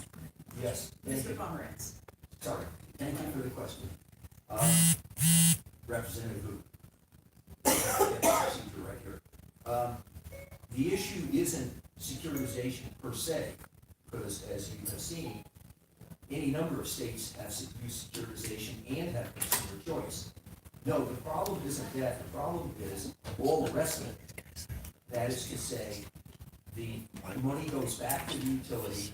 The utility then has a choice to invest that money basically to earn its rate base, which means you have now created new generation assets that the utility owns that are regulated. So you have now expanded the portfolio of regulated assets, which is exactly the opposite direction from consumer choice. Consumer choice means no utility is regulated in that sense. Every utility competes for customers. That is the generation portions of the utility. I realize it's kind of a new concept here in Colorado, but it actually exists. You know, there's hundreds of millions of people in this country that have consumer choice. I don't know hundreds of millions, but there's well over 100 million. And the idea of it is that utilities, the generation companies, compete for customers. Then you have a transmission system, which is regulated and price controlled, and you have distribution systems, which is who looks up to your house and your business. They are also regulated and price controlled. That's the typical structure. And so this is a full customer choice, and customers make choices, and then there's an entity called an independent system operator that manages what the customers want and gets the utilities organized so they deliver. That's how it works. So the essential piece of it is, though, that you do not have a vertically integrated monopoly like Excel. It goes all the way from generation, transmission, and distribution. One entity running the show and owning all the hardware. That is to say, generation. They're completely opposite. So if this bill said, look, we're going to just allow you to securitize, and state could do it, utility could do it. There's a lot of ways to do it to basically reduce the cost of shutting down some of these plants. And at the same time, we're going to ask you to divest yourself of all your generation, that is to spin it off into separate for-profit entities. Then we would have consumer choice. That's a model to do it. There's other models, but that's the idea. So, and the problem with this bill is it basically locks us back in. It takes all the money, let's say, the $400 million from the Clean Air, Clean Jobs Act investments. Those of you who were around for that, probably none of you were in the legislature. 400 million bucks was invested in coal plants. That's in 2010. And those are all going to get shut down in this process. So we, the ratepayers, are going to have to pay Excel back for whatever's left of that, which is most of it. And then they're going to get a chance to reinvest that in new power plants, which means we're locked back into the system again, with them, a vertically integrated monopoly, owning all of the parts of the hardware. Am I giving you the picture here? Yes, I think you've thoroughly answered the question. Thank you. All right. Members, do we have any other questions? All right, thank you very much. Thank you for the opportunity. Absolutely. The next Group of folks is going to be Deborah Irving, Allison Birchall, Marie, I cannot see if it's Venner or not, and Stan Dempsey.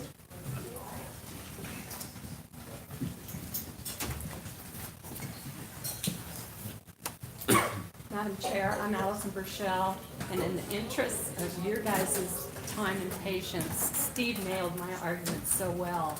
I'm going to let somebody else come up. Thank you kindly, I appreciate that. Yeah. Stan Dempsey is approaching, and then Wes Wilson, please.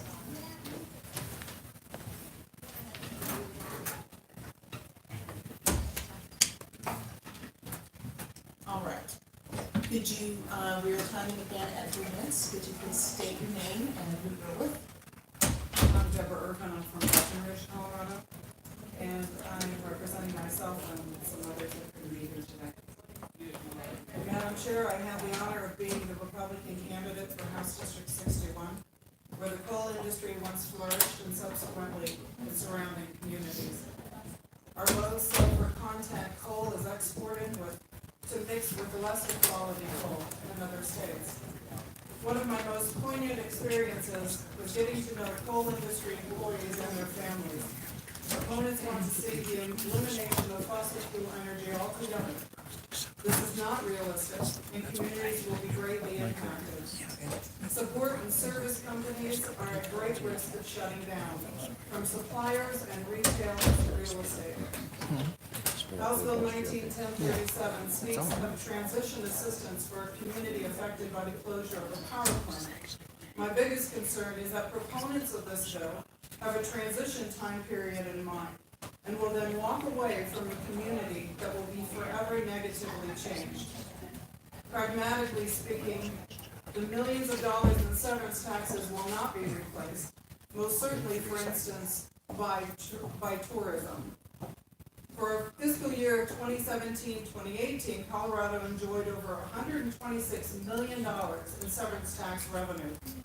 Colorado isn't the only fossil fuel rich state, so the industry can pack up and go elsewhere, allowing another state to reap benefits. Ironically, groups that strive to eliminate fossil fuel energy are the very same groups pushing for increased funding for education. Severance and property tax revenues support our school districts. To irony, marijuana tax revenue has forced the requirement of increased funding for school anti-drug programs. Fossil fuel energy is dependable and abundant. It is there at the flip of a switch. Take a night flight over any U.S. city and you can see fossil fuel energy burning brightly. So why is this energy being demonized by some? Be honest about groups and individuals who have a vested financial interest in an all-green energy Colorado. While some may benefit from the winds of change, we cannot dismiss the lasting economic devastation to communities that have been thriving because of fossil fuel. The transition assistance this bill speaks of will be a Band-Aid on an endless gaping wound to communities. Because Colorado communities matter, I oppose this bill. Thank you. Thank you, Mr. Hyman. Yes, Ms., can you please, is it Venner? Venner. Yes. And if anybody else has items they would like to, gentlemen, if either of you, please do not. Thank you kindly. If you have items that you would like distributed, it'd be lovely if you could share them now, so we can do that. All right, wonderful. So please identify yourself, tell us who you're with. My name is Marie Benner. My family moved to Colorado in 1970, and I'm a 22-year Colorado business owner, a former planning commissioner, and I'm also very active in the interfaith community. I'll also share some quotes from some other business owners and community leaders. But first I want to tell you what I just handed to you, which also addresses some of the things that you saw in Representative Hansen's presentation. on the graph where he was saying that, coal has been up around 50%, you might have noticed it really started heading downward in the mid-1980s, and even much more sharply since 2006. So, Excel ignored all of that and continued to invest in coal. And it would like to continue to invest in methane plants through 2023. Another graph is from Sabre Partners, an advocate for these ratepayer-backed bonds that gets fees for them. So, and I'll just skip now to reading quotes from some others. This bill was drafted in 2015 and submitted in 2016. So much has changed in the energy world since then. This bill is the construct of some very smart and powerful Colorado lawyers, former PUC commissioners Ron Lair and Ron Vince, now retired consultants, who are funded by the transmission and gas industry, or transmission and generation, excuse me. Another person said, this legislation was so obviously written by lobbyists who made sure to include language that they should get hired to implement the bond securitization and they get paid no matter what else happens, which seems rather brazen to put right into a bill. From an attorney, also a small business owner, this bill represents socialism. Ms. Bennett, could you please keep to the contents of the bill? Oh, this is the bill. We do not want to impugn any first motives. I'm sorry? We do not want to impugn motives, so can we please keep? Oh, well, this is, with this bill, we see socialism of costs and capitalism of profits. Excel fought hard for its gas and coal plants, and Excel's ratepayers have been getting it all, practically guaranteed very high return with very little, if any, risk. This bonding mechanism, as Mr. Pomerantz said, should be used to transition, and we get to choice. We don't need to, even as the coal plant operators or other community members here pick winners and losers. If we would shift to a market-based choice system, these could be made, and we wouldn't end up bailing out Wall Street firms with bonds that our kids and grandkids will pay. This proposal. Ms. Bennett, can you please wrap it up? Thank you. All right. Whoops, I'm sorry. This one, it shows that the option that we're discussing is great at one end of the spectrum in terms of industry benefit. So, thank you, Ms. Bennett. All right, Mr. Dempsey. Thank you, Madam Chairman, members of the committee. My name is Stan Dempsey. I'm president of the Colorado Mining Association. We're here to oppose House Bill 1037, but I do want to let the committee know that we appreciated Representative Hansen visiting with us as the association a couple of years ago, and we've always had good energy policy discussions with him. Appreciate that.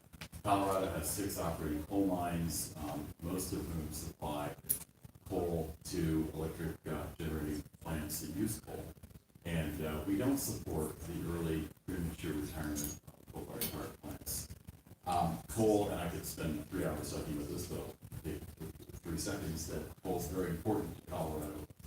Right now, we have 52% of electricity generated from coal. Average coal worker, it has a salary and wages of $132,000, and it's a very reliable source of electricity. I would just note that, having watched the issue that you're discussing today for a long time, our colleagues in the investor utility business have had no problem converting, coal-fired power plants and converting them to gas. In fact, there is skin in the game to the excess customer that are paying a surcharge on their bill for clean air, clean jobs. And this bill can conceivably be used to further convert those bills and double that conversion. There's no guarantee of the conditions, the market conditions for fuels. Representative Hansen, I think, did a very nice job describing one possible scenario of different pricing.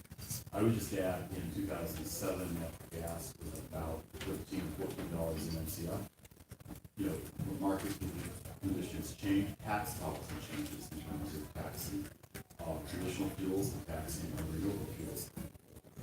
We think that in your deliberations, you should look very carefully at applying the scenario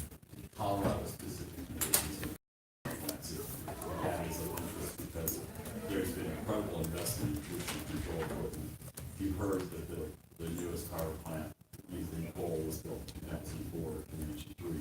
So, with that, I'll just, to wrap it up, a couple of questions that we and you discussed, and sometimes they may not always be evident why we think about them, but had the same question, using debt to offset the impacts of policy changes. Bondholder, for example, has purchased a bond to support any part of a local community.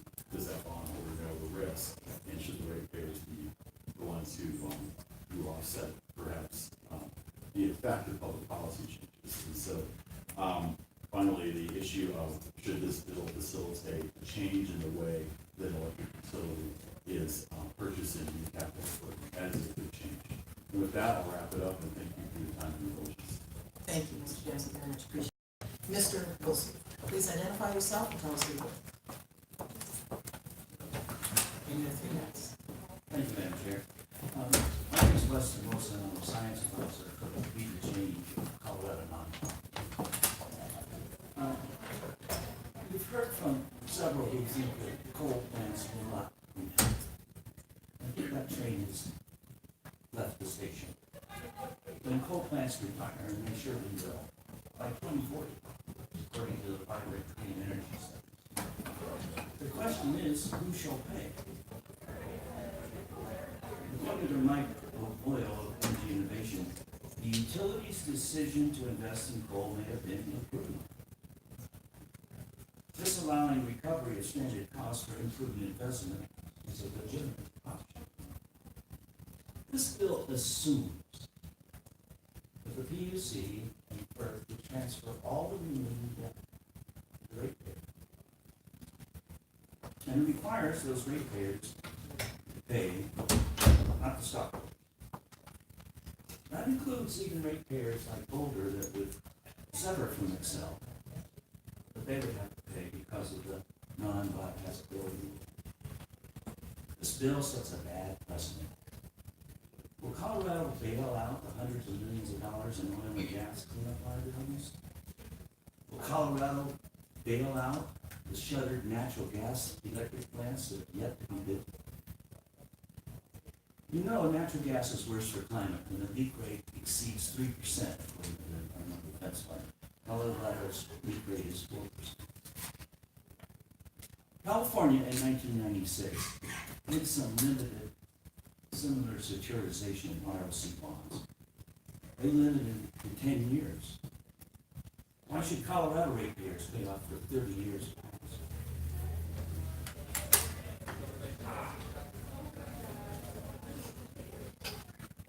The PUC, you understand, could limit how much of the debt is transferred to ratepayers. Either they could or FERC could. This legislature should limit how much debt is transferred from these unwise investments made in 2010. Finally, the ROC bonds may become a deferred tax, so it should be referred to the people as a taper requires. This bill isn't needed. Colorado utility co-ops are not seeking this remedy. In light of last summer's bids for less costly wind power with battery backup, you don't need to burden residents with 30 years of debt. Just let this bill die here. Thank you. Thank you, Mr. Wilson. Members, any questions for these witnesses? All right, seeing none, thank you kindly. Mr. Phil Doe. And then I'm also going to call Phil Hayes.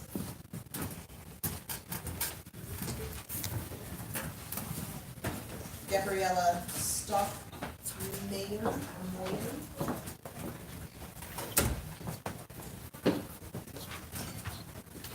and Ron Nix.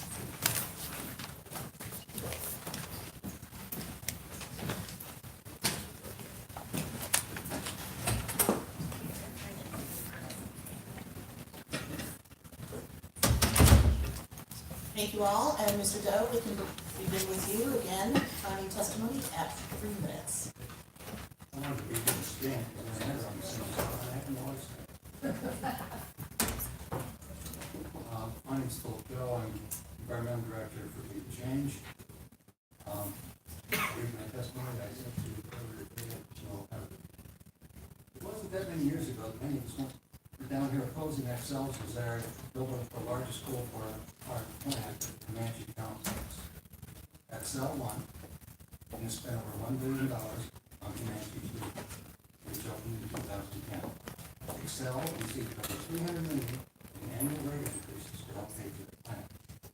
Now, less than a decade later, we are asked to guarantee bonds so that investor-owned utilities like Excel can use to close their coal-fired generating plants for such plants in the state. That's about the issues on here. This bill is clearly an insult to taxpayers, where it asks us to share the risks and decisions we have no control over. But even more importantly, it is unknown. Excel made over $5 million. Add to this that Jim Rowley, CEO of energy giant NextEra, claims in the very near future utilities will retire old coal plants, meet the capital costs, and replace them with renewables and still make more money.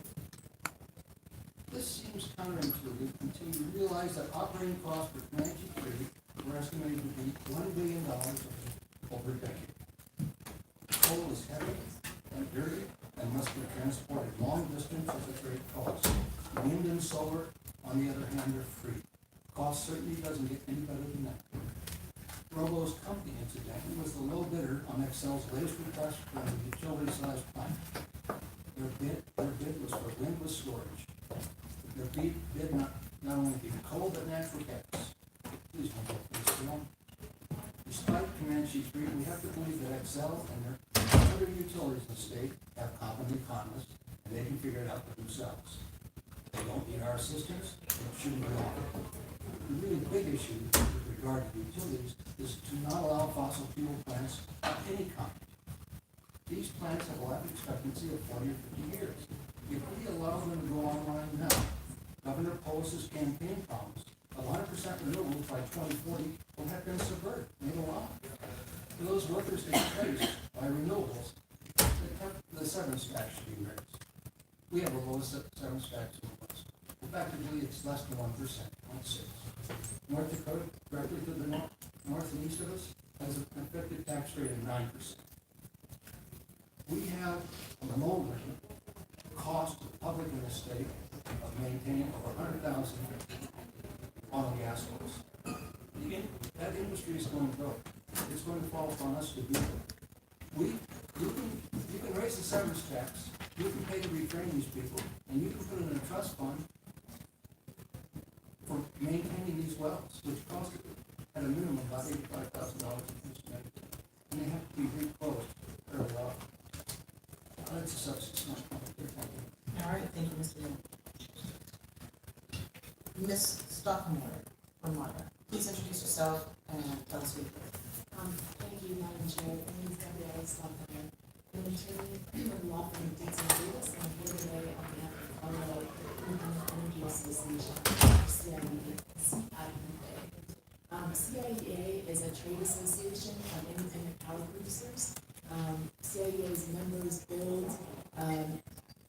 generating facilities including wind, solar, natural gas, and battery storage throughout the state. They sell their power at wholesale to retail utilities, including Xcel and other utilities throughout the state, and they do so pursuant to long-term contracts.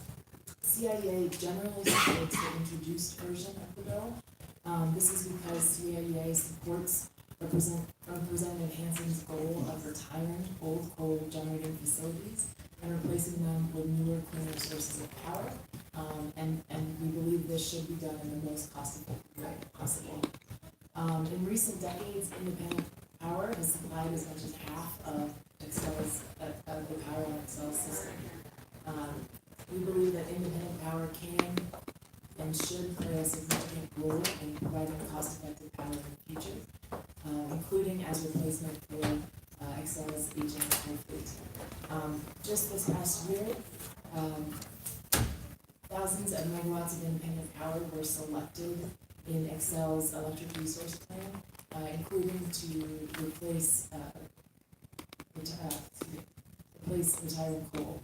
These megawatts were all competitively bid, and the benefit of this bidding is quite apparent.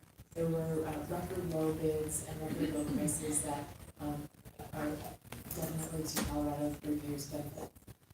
As this committee on the legislature considers replacement of aging coal plants for Excel and for other utilities, CIEA strongly supports competitive bidding for the replacement of power generation as a way to ensure benefits for ratepayers. That's all. All right, thank you kindly for your testimony. Mr. Vince, I believe, yes? Yes, thank you, Madam Chairman, members of the committee. My name is Ron Benz. I'm the former chairman of the Public Utilities Commission in Colorado. I served from 2007 to 2011 when Governor Ritter was governor. He appointed me. I'm here to support the legislation, and I think it's a very inventive approach that frankly is getting a lot of notice nationally because Colorado has possibly figured out a way to make lemonade out of lemons of closing coal plants. And I congratulate Representative Hanson on the thinking that goes into this bill. So rather than spend time talking about the merits of the bill, I'd like to spend just a few minutes batting down some ideas that are floating around that aren't correct. The first is I want to explain that this bill happens in a context. The context is, namely, if this was never used, what would happen? Well, the utility would continue to collect its rate of return and its depreciation expense on this plant. If the plant was closed, that wouldn't change because the plant would have a balance due on it and we would continue to go with that. So that's the status quo. People have been saying, well, maybe those decisions weren't prudent. Well, maybe they weren't, maybe they were, but the state said they were back in 1970 or 1955 or whenever the decision was made. Typically, those aren't subject to rethinking later just because the circumstances have changed. You all know what a taking list is. And if you basically say to the utility, we don't like what you did 40 years ago, we're going to take the $200 million away from you. That can't, you can make the argument, but it's not going to happen. So this bill steps in the circumstances where there's a closure of a plant and a lump of unrecovered investment. It's only circumstances in which it applies. It does not force any closure. Closures are being forced by economic and environmental pressures that are outside of this bill and outside of this room. You've heard about them. In contrast to what we heard, this bill does not automatically assume prudence. If Ms. Lustrom or Mr. Pomerantz wants to bring an action of the commission claiming that the $400 million that's left over should never be paid by ratepayers, they may argue that. And again, it's a steep hill to climb. The bill basically suffers from the old adage of the perfect being the enemy of the good. This bill does a lot of good. It doesn't restructure this into a choice state. That would require very difficult, very complex legislation and probably litigation as well. So I'm happy to answer any questions you may have about this. I'm very familiar with the bill. I'm very familiar with the practice of the PUC and the Federal Energy Regulatory Commission. Last thing I really need to say about Boulder. The Boulder if Boulder vamooses and becomes a municipal utility, these charges don't follow those customers. They're now customers of another company, another utility. They followed them before, while they were still in progress, and that gets taken into the lump sum of whatever the settlement on the exit fee is. Thank you, Mr. Vince, very much appreciated. Mr. Hayes. Madam Chair, thank you, members of the committee. Phil Hayes, representing International Brotherhood of Electrical Workers, Local 111, which are the utility workers union here in Colorado. We've got approximately 4,000 members that work at both regulated utilities, doing line work, utility work, and coal and natural gas power plant work, as well as work done in some of the electrical cooperatives and other types of generation utilities. We are very much in support of this concept. I think that this is my 13th session that I've worked in Colorado here with many of you.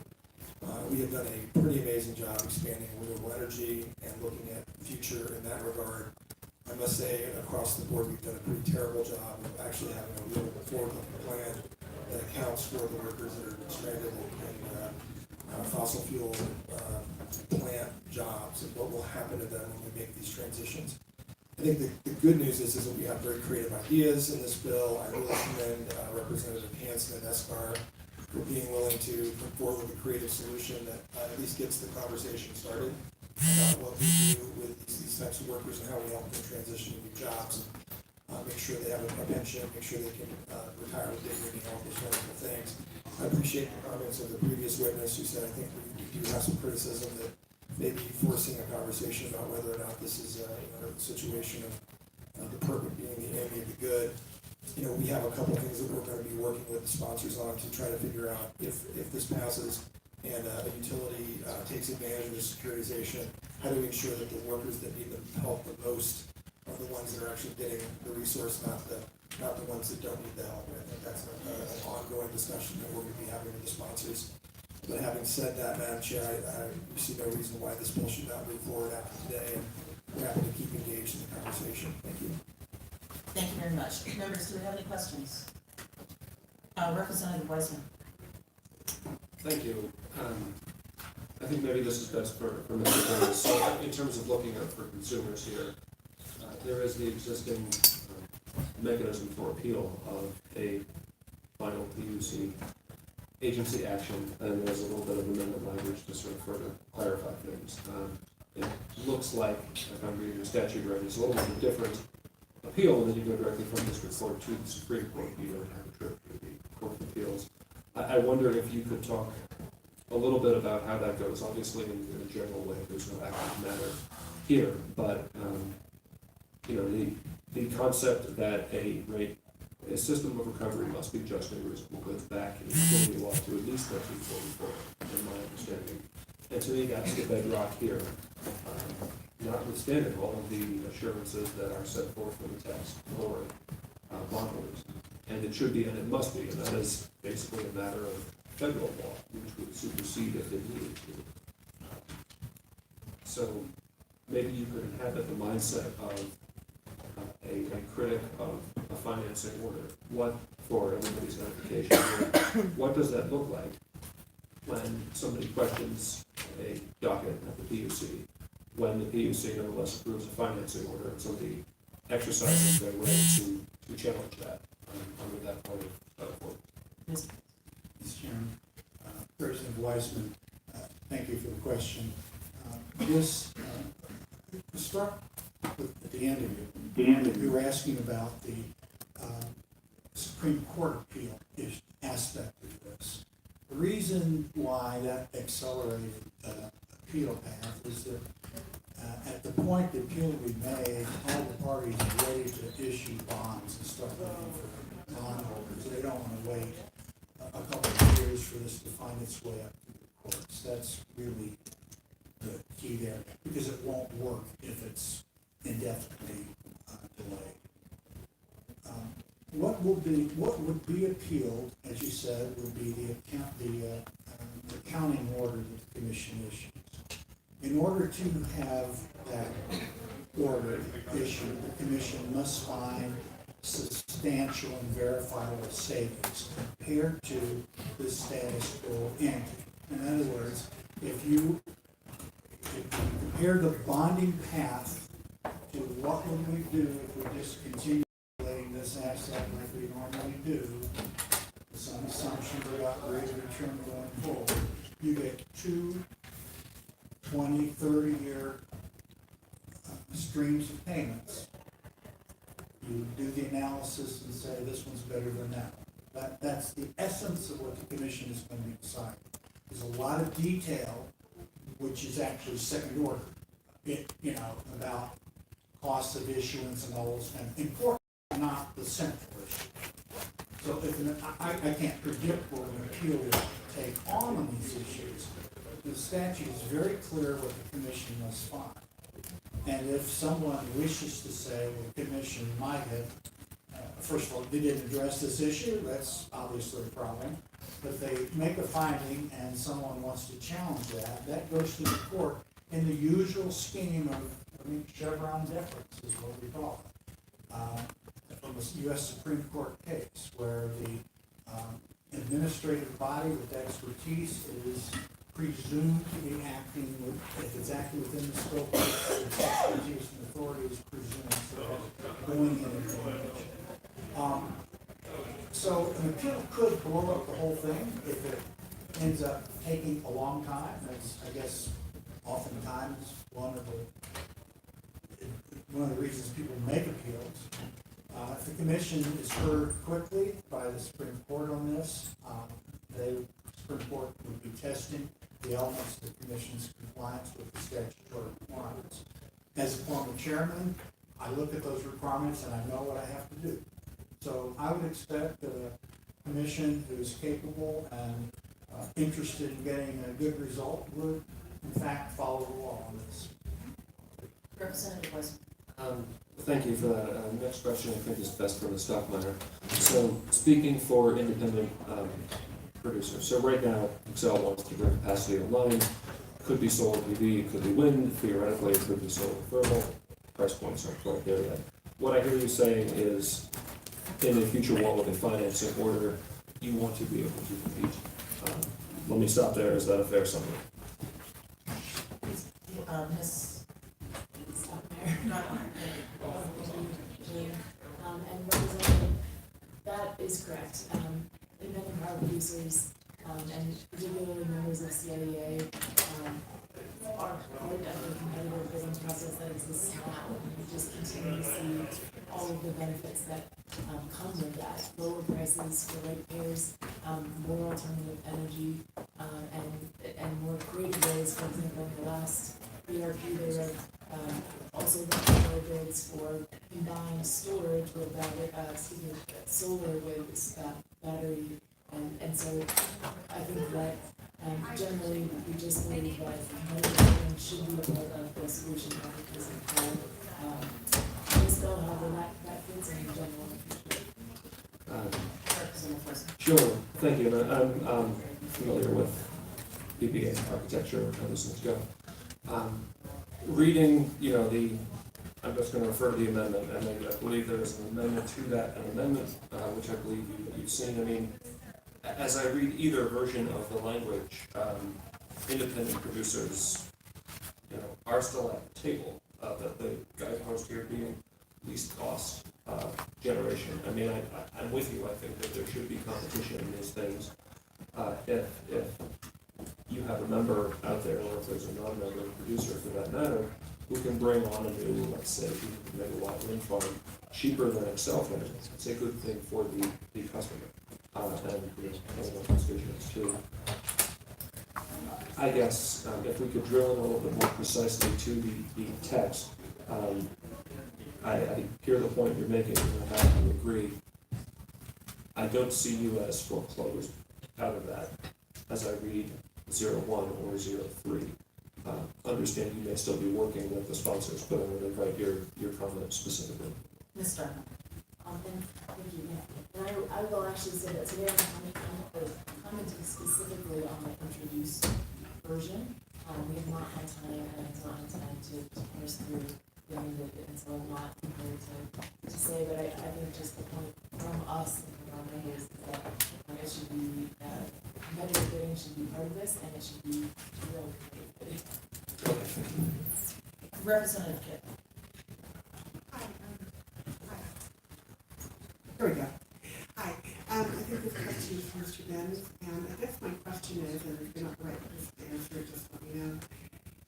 So, I keep hearing that there's not a lot of point in passing this bill because nobody's gonna take advantage of using it. And is that a problem? I mean, if suppose we pass it and then nobody does anything with it, nobody takes advantage of bonding, have we created a problem? And Chair, Representative Kidd, no harm would be done. This is a completely optional exercise. resist the temptation to go in and talk about what players might be thinking about when they say they may or may not use it. I don't say much there. Obviously, this issue of who builds the replacement capacity comes up, and that's the core of that issue, as between, say, the utilities and CIEA. Representative Hanson has taken a shot at a compromise on the amendment that you see. I'll argue very quickly. The commission deals with this issue every time a new plant is proposed. Should it be bid out? Should the utility be able to own it? Should the utility be able to bid? If the utility bids, do they get a thumb on the scale? On and on, back and forth. One of my first major decisions on the commission back in 2009 was to decide that of all the new capacity that was needed, we were going to allow Xcel Energy to own 60% and the CIEA folks essentially own 40%. We actually asked to rule between 40 and 60, kind of worked. The point is, if that's an ongoing discussion, I haven't. The question is, will the utility retire facilities because this bill is passed? I don't think so. I've said that. I don't think that has that effect. If they have this bill in place, this law in place, will they use it? Well, that'll probably depend in part about how serious they are about stopping competition from coming into it. And then they're faced with the PUC can decide if it doesn't do it. So if this sat on the books for 10 years and was never used, there's no harm to anything. But if it is used, you get all of these other effects we've been talking about.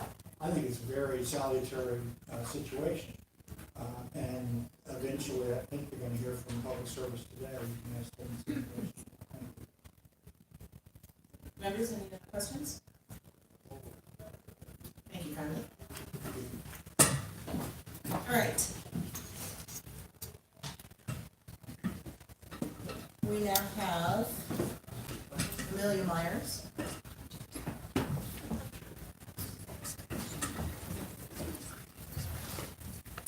Emily Gideon. Erica Spearhawk. And Alice Jackson.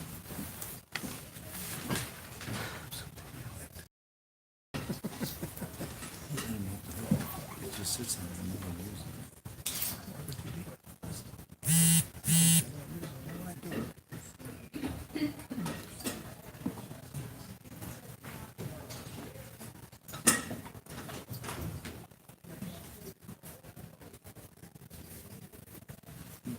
All right. Please introduce yourself. Tell us your name and who you're with. Hi, I'm Emily Gideon, Colorado Sierra Club. Thank you, Madam Chair and members of the committee. My name is Emily Gideon, and I represent today the 100,000 members and active supporters of the Colorado Sierra Club across the state of Colorado. I'd like to voice our support for House Bill 1037, the Colorado Energy Impact Assistance Act. Here in Colorado, one of the many important things we can do to embrace cleaner air is to phase out our dependence on coal-fired electricity. Running coal plants in Colorado is now far more expensive than clean energy in our state. A recent study from energy researchers at Vibrant Clean Energy found Colorado could save $2.5 billion by replacing the state's coal fleet with reliable, lower-cost clean energy. Inexpensive renewable energy, local and statewide commitments to 100% clean electricity, and additional efforts to cut carbon pollution will continue to put Colorado's coal plants on the path to retirement. We recognize that as renewable energy continues to get less expensive, and we take steps collectively as a state to lower our emission, we're going to need creative solutions to support workers and communities that have traditionally relied on the jobs and tax base from coal-fired power plants. Colorado Sierra Club believes that policies like HB 1037 create win-win scenarios for clean air, utility customers, and workers. The Colorado Energy Impact Assistance Act authorizes a financing mechanism called securitization, which guarantees low-interest bonds issued by power companies to pay down outstanding debt on their coal plants. Think of it like refinancing your home to take advantage of lower interest rates. At least 15% of the net present value of the savings would be set aside to help workers in communities impacted by the coal plant closure. The funding would provide transition assistance for impacted workers as well as tax-based relief for the communities. The Colorado Sierra Club views the Colorado Energy Impact Assistance Act as one tool among many we support now and hope to develop alongside our partners in the labor, environmental, and social justice movements to help Colorado transition to clean energy in a way that honors the hard work of many Coloradans. Securitization, authorized in the Colorado Energy Impact Assistance Act, is not a new solution to the complex energy transition our country is going through. Utilities in 21 states have used securitization. It's time for Colorado to add this tool to its toolbox. Plain and simple, this tool would help transition our state toward a cleaner, more prosperous 21st century energy economy. Thank you, committee members, for your careful consideration and happy to answer any questions you may have. Thank you, Karen. Please introduce yourself and tell us who you're with 3 minutes. Good afternoon, Alice Jackson with Excel Energy. I'm the president of Excel Energy Colorado, public service company in Colorado. We are appreciative of the chance that we have today to talk about the version that has been presented by Representative Hansen. We are hopeful that with additional time and work, we can make this a workable tool. In December, our company made a big announcement. We announced our commitment and drive to significant carbon reduction on our system, not only in Colorado, but across all 8 states that we have the pleasure and the opportunity to serve. We committed to an 80% carbon reduction by 2030 and an aspiration of 0% carbon on our system by 2050. These targets are bounded by ensuring reliability of our system, keeping the lights on, and affordability for our customers' pay. These targets are also some of the most stringent and significant commitments of a utility company around the world. As we consider legislation this session and sessions in the future, we will evaluate and provide feedback from 3 perspectives, or as I like to say, examine it under 3 lenses. The first is, does this legislation move us closer or farther away from our carbon target? Does this legislation increase or decrease reliability? And finally, does it increase or decrease costs to our customers? Securitization is a tool. It can be used and useful, or it can be a valuable tool, or one that isn't used because its foundation doesn't work, whether technically, financially, or due to adverse impacts on the involved parties. To date, through close to 1 gigawatt of generation facility retirements or conversions in this state, we have not needed securitization. We have successfully navigated employee, community, and customer impacts of both of the results of the Clean Air Clean Jobs Act legislation, and will continue to use the experiences learned and the processes utilized for the upcoming retirements of Comanche 1 and 2 and Pueblo as part of the Colorado Energy Plan. That, however, does not mean that we won't be interested in a tool such as securitization in the future. However, we do have some concerns with the overall structure and language that we shared with Representative Hansen last week. One of those concerns relates to the authority, which you were talking about earlier today. As far as we have been able to find, I think confirmed by Representative Hansen, no other state has created a new governmental agency and done it this way. And the absence of the authority may improve the constitutionality of this provision.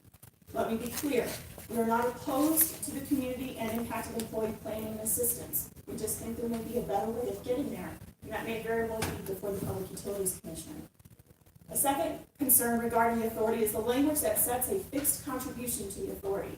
In past plant closures, we have been positively impacting tax base in some counties and transitioning workers into other parts of our system as employees retire. It was said earlier, maybe utilities aren't the ideal entity in order to do worker transition. We counter that with the history and the examples of what we've been able to do successfully in this very state. A third concern is that language that is imprecise or difficult to read and inconsistent with common securitization language, and which may make it more difficult to finance. A good example is the term maximize, and to be just very specific here on one.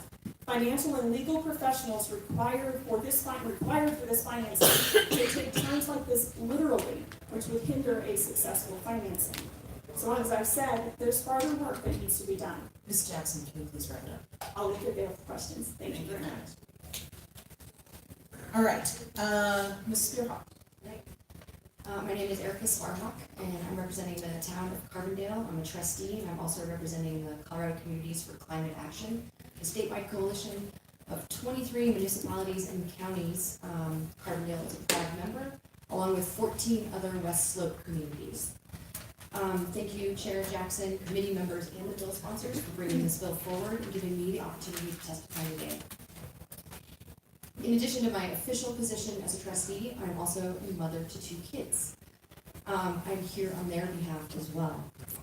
They will be dealing with the impacts of climate change in a way that all of us sitting here cannot even imagine.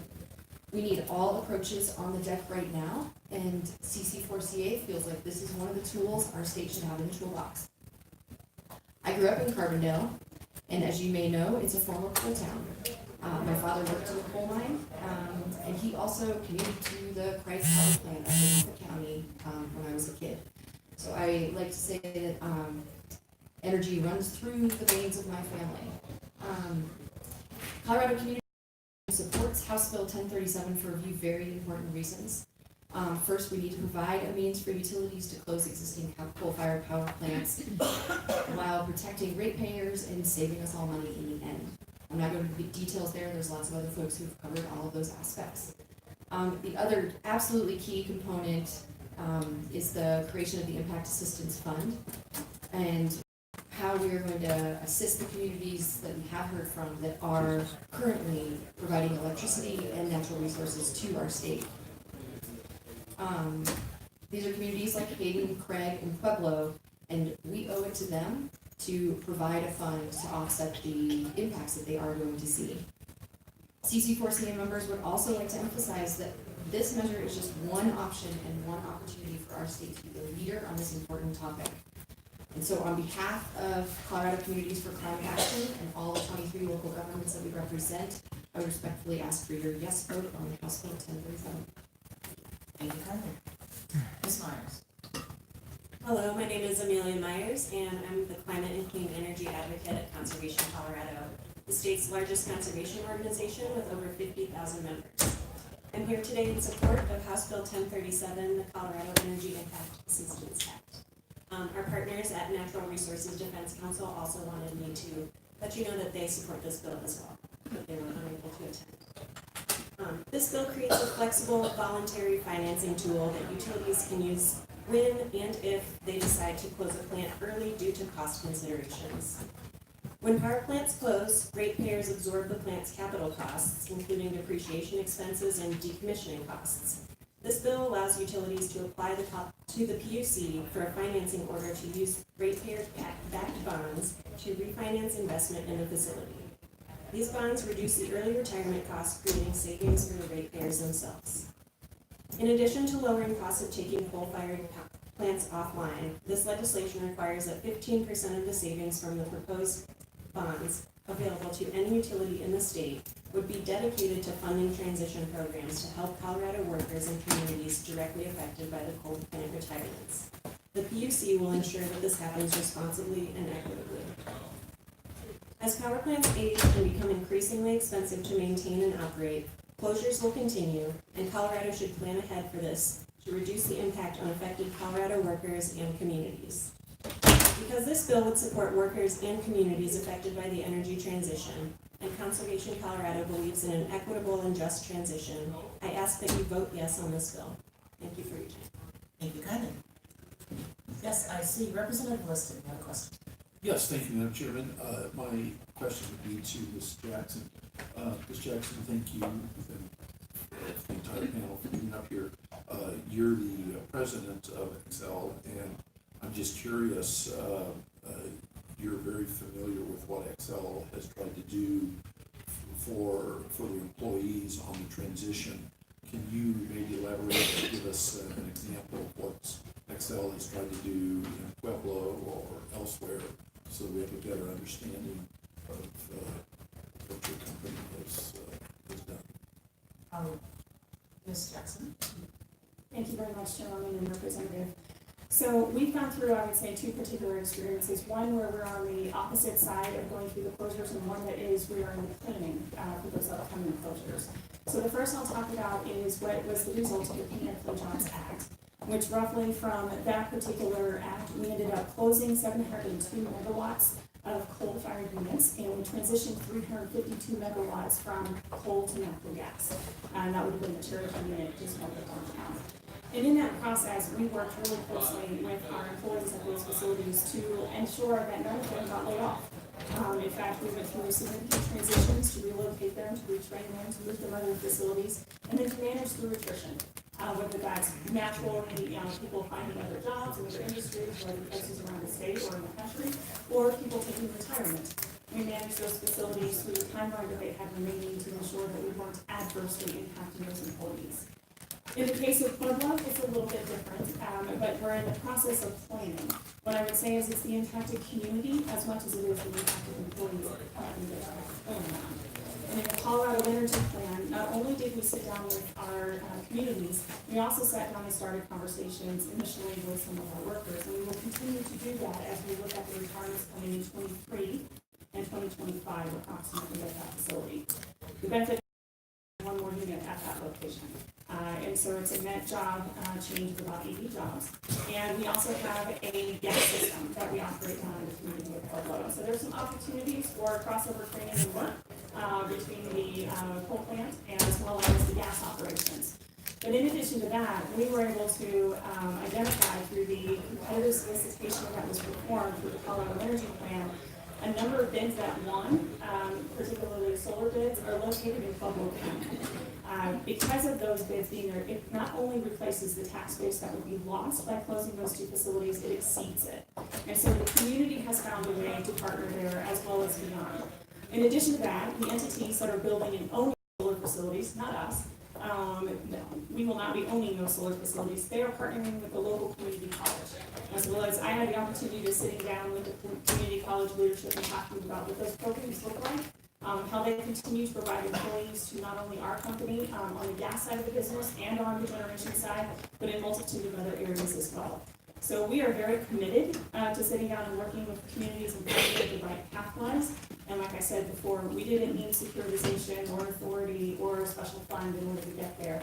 We found the path by sitting down and really working with the relationships that we already have in the communities and with our customers and our employees in order to be successful. Representative Liston? Thank you, Madam Chair. And the number that I think I'm a little bit confused, maybe you can answer it. I meant to ask Representative Hanson about it.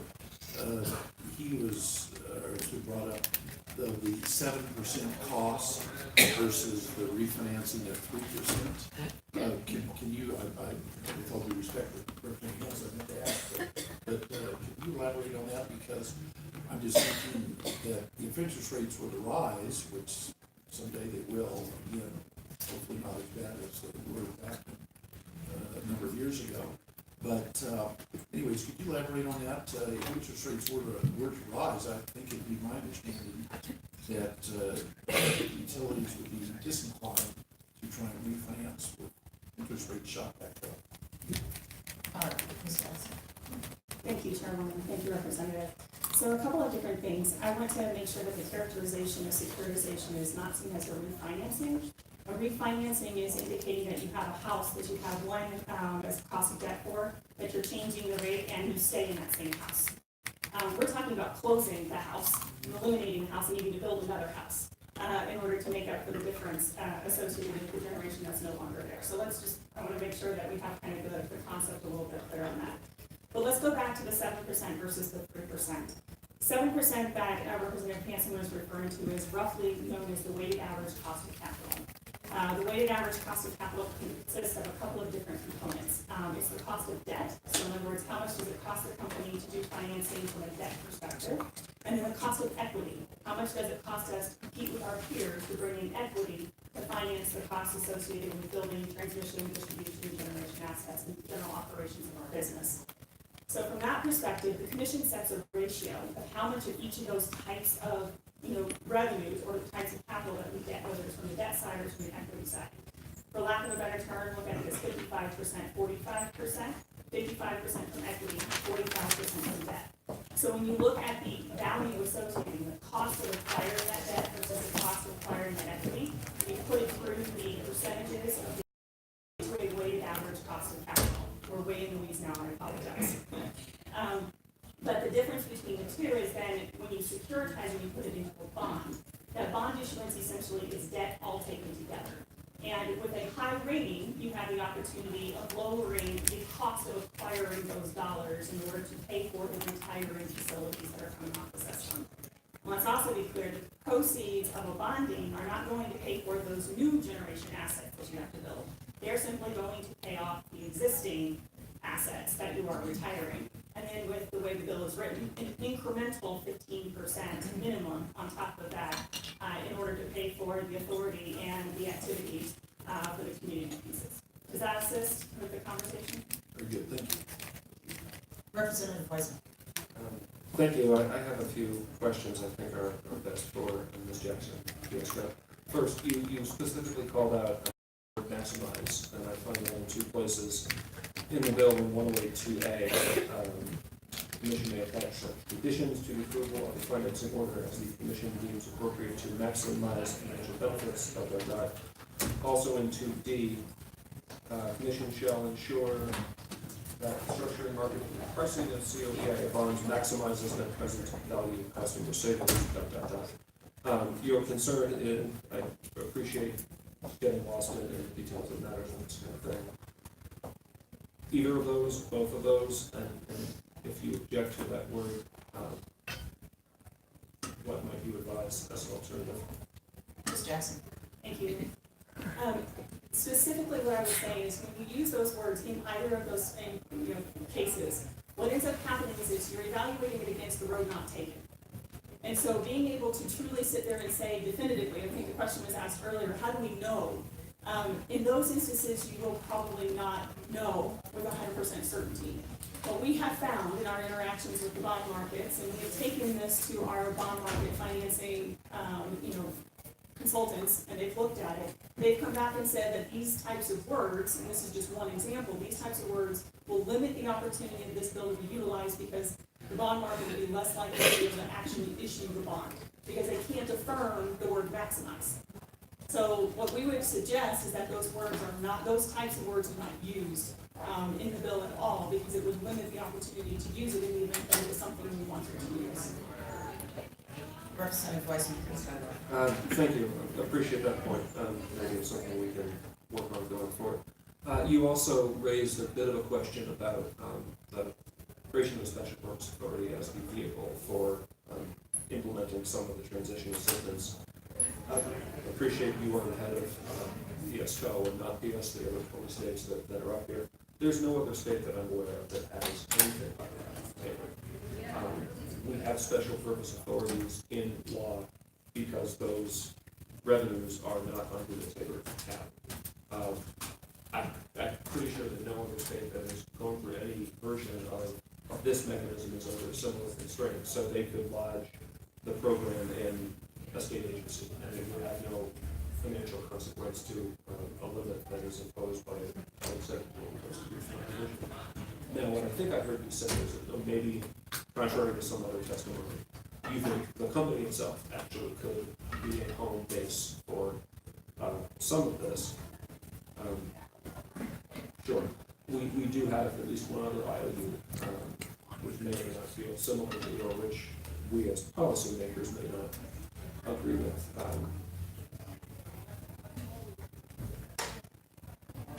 I'm afraid, Madam Chair, I'm turning to one statement of question. This one was more of a question, but I mean, I hear what you're saying.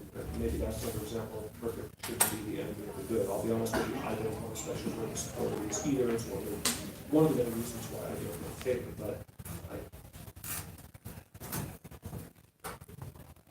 I guess the question is, to turn it back into a question, are you aware, sitting where you do in Colorado, of any other constraint that a comparable state has had to overcome that would force recourse to this kind of mechanism? I mean, again, it's not wrong to go with what the table is like. I see that the organization would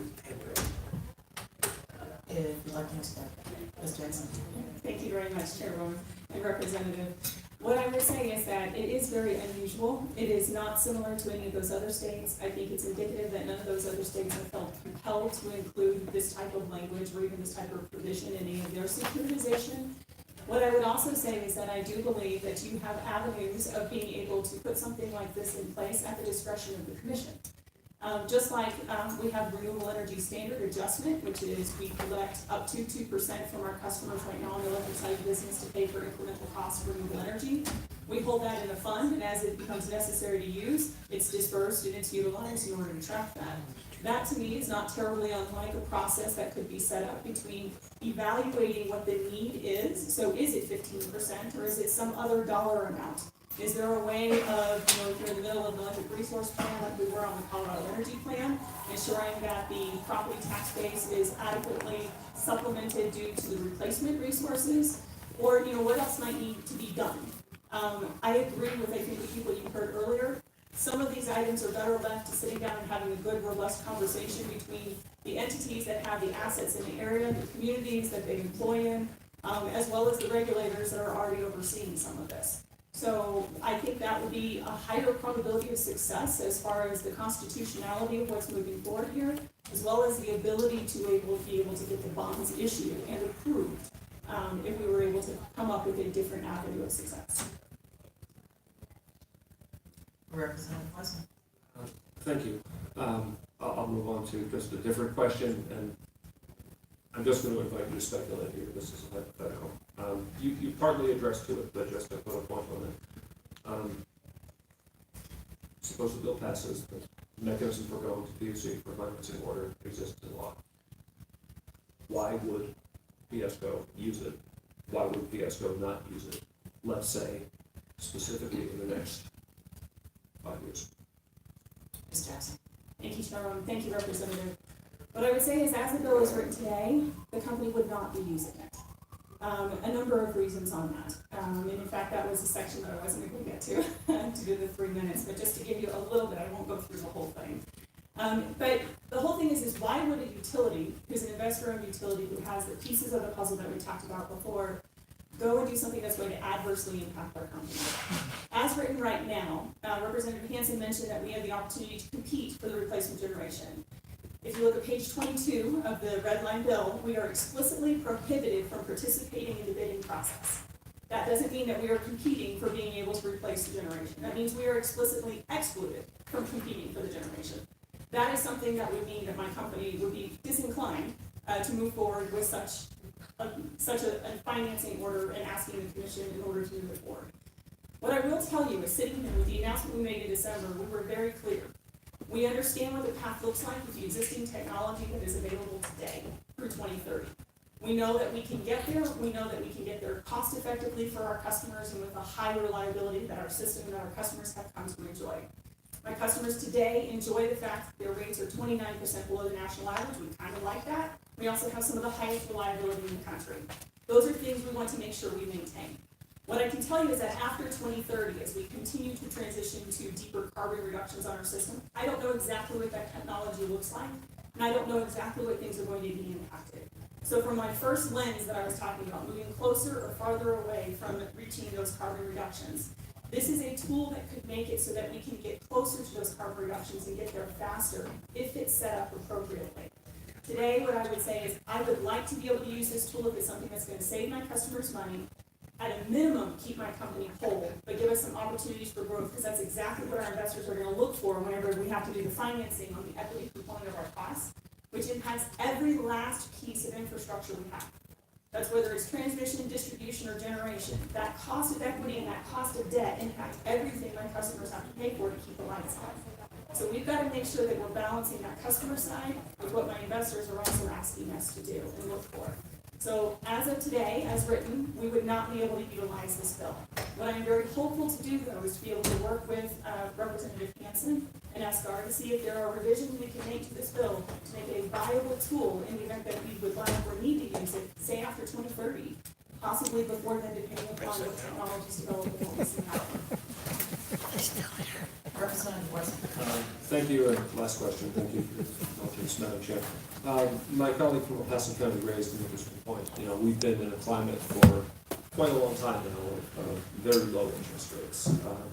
That's a pretty fortunate place to be. I wasn't very old in the days of the pre-Volcker period of high inflation, but I'm looking at something from the St. Louis Fed here for AAA corporate bonds.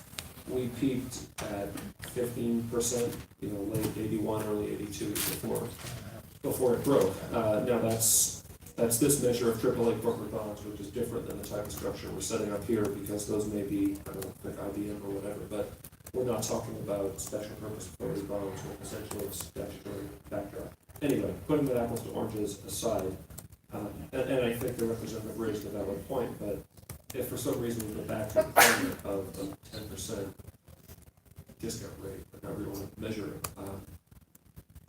that unfortunately rising tide is going to be pushing everything up. So maybe we're not looking at 3% for this sort of financing structure here. Maybe we're looking at 7, 8, 10%.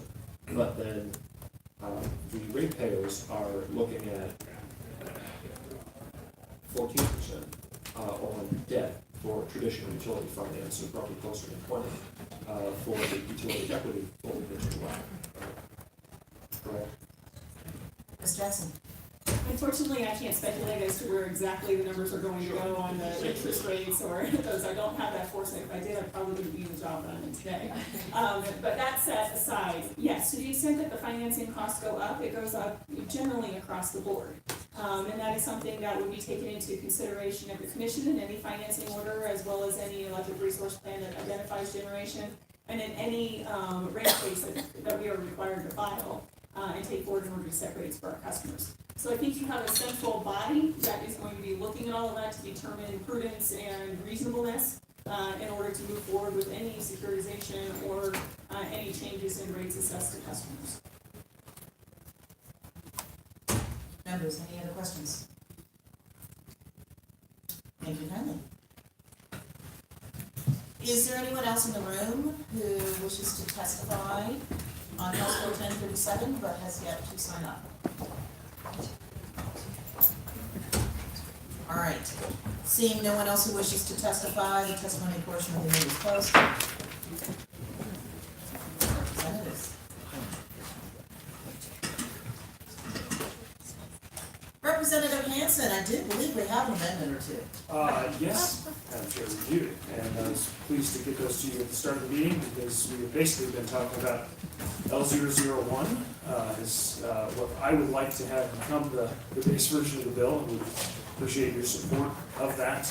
It's essentially what we've been talking about this entire time. I do have one additional amendment that I'd like to bring if you accept L001.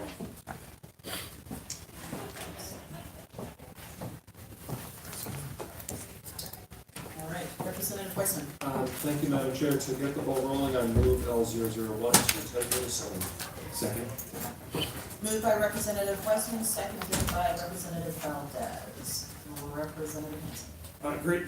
Thank you, Madam Chair, and I appreciate the chance to talk about L001, continuation of our last several hours together.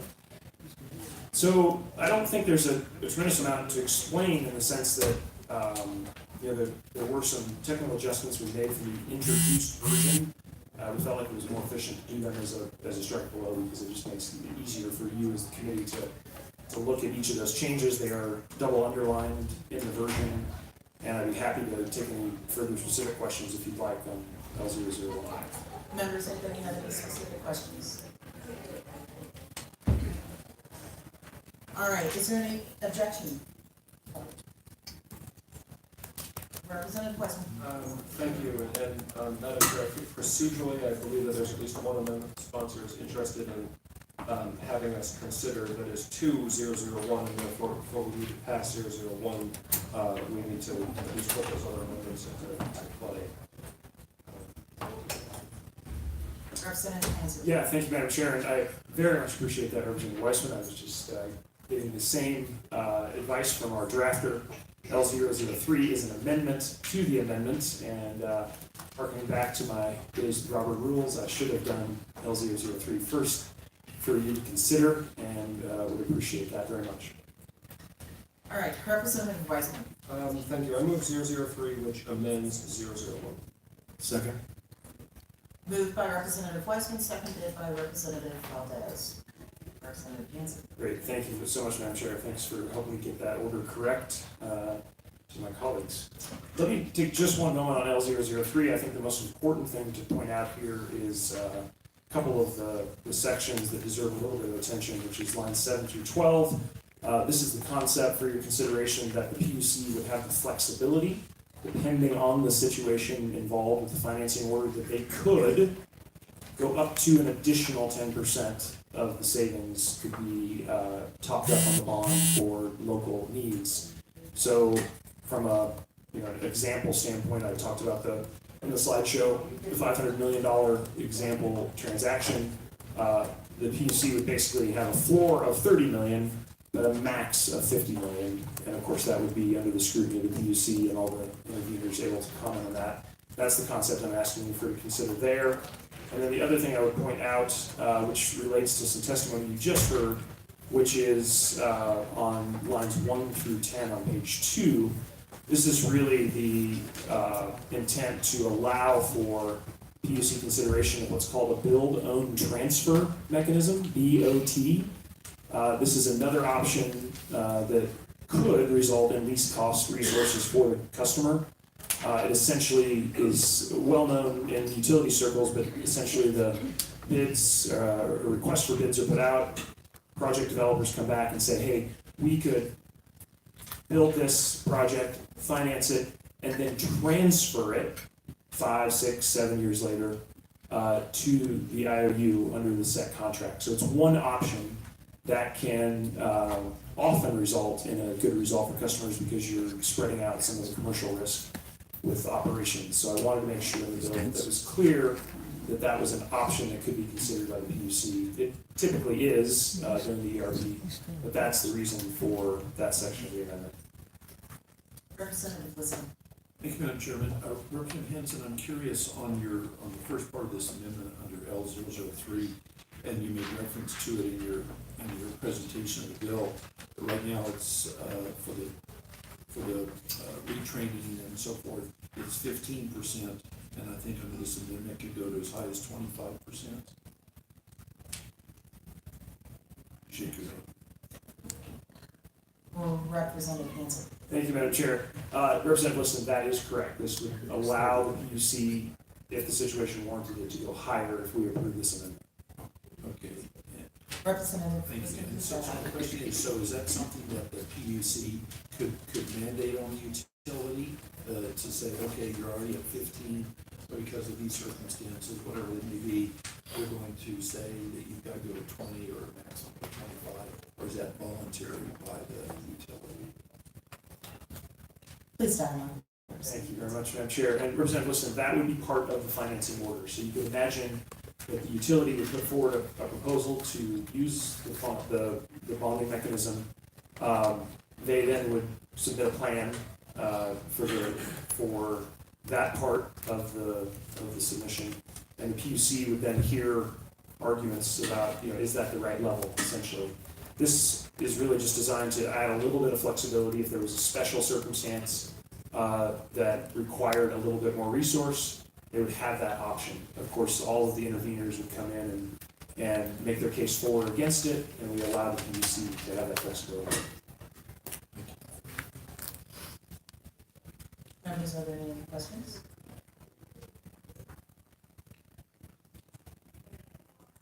All right. Are there any objections to L003? I see an objection. Representatives Bullock, Yes. Baker, No. Kip, Yes. Liston, No. Singh, No. Serota, Yes. Valdez, Yes. Weissman, Yes. Williams, No. Gooten, Yes. Madam Chair. Yes. All right, amendment L003 passes 7-4. I believe Representative Hanson, and we are now on sub-amendment L004. Yes, thank you, Madam Chair. Actually, I'm not planning to bring L004 today, so Sincere apologies. that is some extra insomniac reading for you tonight. But yeah, we are going to continue to work on that portion of the bill, and at the request of some of the stakeholders, I'll wait to continue that conversation. All right, so then we move on L001 is now on the table. There's a motion as amended. And a motion and a second on the table. Are there any objections? Sure. Representative Sane. Ms. Dinker, please call the roll. Representatives Froelich, Yes. Meitner, No. Heck, yes, Liston, No. Singh, No. Serota, Yes. Valdez, Yes. Weissman, Williams, No.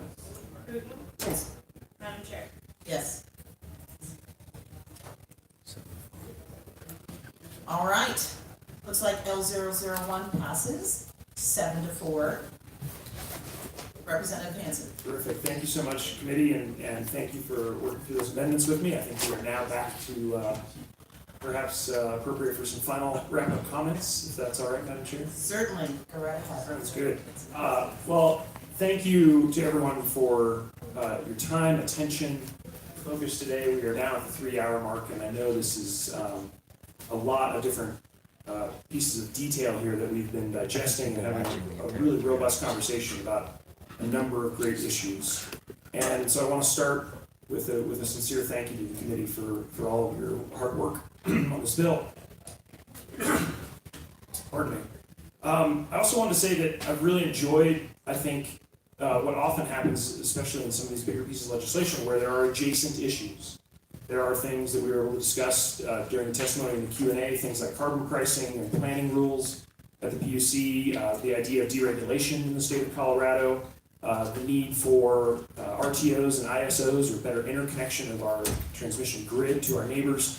Lots of important adjacent issues, but really, like any bill, we have to draw a line around what will be covered and what we will not cover in a particular bill. And I think it's been a really healthy discussion today on some of those adjacent issues that I have no doubt we will be taking on in other legislation this year and probably next. In my wrap-up comments, I just wanted to mention 2 other things that came up during the testimony. One is that the statement that IOUs like Excel can't compete under the language of what we just adopted. And I want to be clear, that portion that I believe she was referring to is about the BOT amendment that we just adopted. And the idea there is that the utility can't compete in the BOT part of the auction and competing against everyone who's trying to give them bids. But for the rest of the process, that is absolutely the intent and the language of the bill, is that all of the different developers and the IOUs and the other submitters can compete. And that is really how we get a great outcome for customers. The other thing I would say is it's important to look at how have we handled stranded asset depreciation in the most recent example. And the most recent example comes from the closure of the 2 units in Pueblo. And how did we pay for that depreciation? Well, if you look at the depreciation case in front of the PUC that was approved several months ago, much of the resource to do that retirement came from the res that was mentioned earlier during testimony. So we have funds that are being paid in by Colorado customers to encourage the use of renewables that have been applied to handle the stranded asset problem of Comanche 1 and 2. That's what we've had so far. And I think we can do better than that. I think that these bonds provide a better option for customers and more savings for the ratepayers of the state. And so I thought it was important to mention kind of the most recent example of how this has played out in the state of Colorado. And absolutely, no other state has tried to tie these 2 things together before, and that to me has been a missed opportunity. We have a chance for the first time in state history to really adequately address these transition issues and the economic impact that they cause. And that's why I'm asking for your support of this bill and a chance to use this savings mechanism, carve off a little bit of that savings, and address a very difficult issue head on. We know this is coming. Let's not wait and react. Let's be proactive and ready to address this challenge. And I thank you so much for your time and attention today. Thank you, Representative Hanson. Are there any closing comments on the bill? Representative, please. Thank you, Madam Chair, and thank you, Representative Hanson. We came in, we were elected the same year together, and I remember, even though this bill did not come before committee, I sat on in 2017, I remember that this was your priority bill, and that you had the reputation around this bill, and it's a big piece of work. I do have some concerns, and a lot of people do. I think you know that today, in my opinion, was an excellent vetting of the concerns that are out there. The bypassable charge is a concern, and as well as the consumer choice competitive power. I know this is a tough needle to thread, incentivizing the IOUs to decommission their coal-fired plants, while not giving too much away. So I think we're on that path. I think today I will be a yes on the bill to get it out of committee. I know you're committed to doing a lot more work before the bill gets to the House floor. But for that, I want to thank you for the opportunity to have this conversation, and to everyone who came and testified on every side of the issue. I think a lot of clarity was provided to the committee. So with that, thank you. Members, Representative Kip. Yes, thank you, Representative Hanson, for bringing this bill. I just wanted to weigh in on a few points that I thought were particularly important. First of all, this is a voluntary bill, and I don't think anybody's going to be forced into using it if they choose not to, right? Nobody's going to go to the utility to say you must use this. So I think the concerns voiced by the local communities, I appreciate those, but I think that you can work within your own communities to do what you want with your utilities. I believe that reducing rates for our ratepayers is the good goal of the bill, along with allowing for the transition and then clean air. I mean, we're all working towards having cleaner air, renewable energy, and I think this is going to be something that's going to promote all of those. So I will also be a yes on this bill today, and again, thank you for your work in bringing this forward. Members, Representative Wisdom. Thank you, Madam Chair. Representative Henson, I commend you for bringing this bill. You do, quite frankly, do an excellent job at your presentation. I enjoy your audio-visual presentation, and so I commend you for that. And I appreciate your passion for this. I'm a no vote, obviously, and a couple reasons why is that listening to the witnesses, I'm concerned about the ultimate impact of what's happening to a lot of the communities, especially on the western slope. It's really too bad, and it's not necessarily anybody's fault that there were no representatives here from the western slope to advocate for what's happening over there directly, which is not your problem. But I'll just say that I heard their testimony loud and clear, and that there's nobody from the mining industry here to say what's happening. You know, Colorado was founded on the mining industry. I think we know that. I'm also one of those people that believe that we need all of the above. You know, I have no problem with wind and solar, natural gas, but I think that somewhere in the mix, that there still needs to be coal. I know that may sound crazy, but it's not. I live in a community where we have a significant coal-fired power plant, it's the one right downtown, and it works very well. It's clean. People aren't dropping dead at all. Our good mayor has lived in and around that plant for 66 years. I've been there for over 50 years, et cetera, et cetera. So, you know, I'm just really concerned about what is happening and to an industry that I think has been vital and will continue to should play a role for our energy development here. And then I have to listen to the experts. I certainly respect the testimony of the president of Xcel Energy. While this is voluntary, I agree, and I'm glad that it's voluntary. But I think that the companies themselves, they are fully staffed and know when and how to use this, or how to do this. And if they thought that it was going to ultimately be beneficial for them, that they would be willing to join you, here at the table. So once again, I commend you for the job you do. You do an excellent job there. But respectfully, I will, Any other comments, members? Representative Singh. Thank you, Madam Chair, and Representative Hanson. I enjoy your thoughtfulness as always. This is a big problem. And I asked you earlier about risk and benefits, so your answer seemed to be, we have to take that bet. And, I think gambling should stay in our 3 cities up there in the western side, because when the government makes a bad bet, it's often the average citizen that pays the cost for it. Folks in Moffett County will pay the cost for it, ratepayers in Bentley Boulder will pay the cost of it. While I like some of the things in this bill, to help some of those communities, I think overall, we don't have any backup on this if something goes wrong. So I'll give you that. Any other comments? All right, do I have a motion on the bill? Representative Weissman.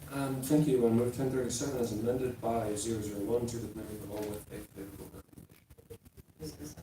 Second. Moved by Representative Weissman, seconded by Representative Gonzalez. Representative Scrollet, Yes. Trainer, No. Kip, Yes. Liston. No. Singh. No. Sirota, Yes. Valdez, Yes. Weissman, Yes. Williams, No. Putin, Yes, for today. Madam Chair. Yes. All right, the motion to refer House Bill 1037 to the committee of the whole passes 7-4.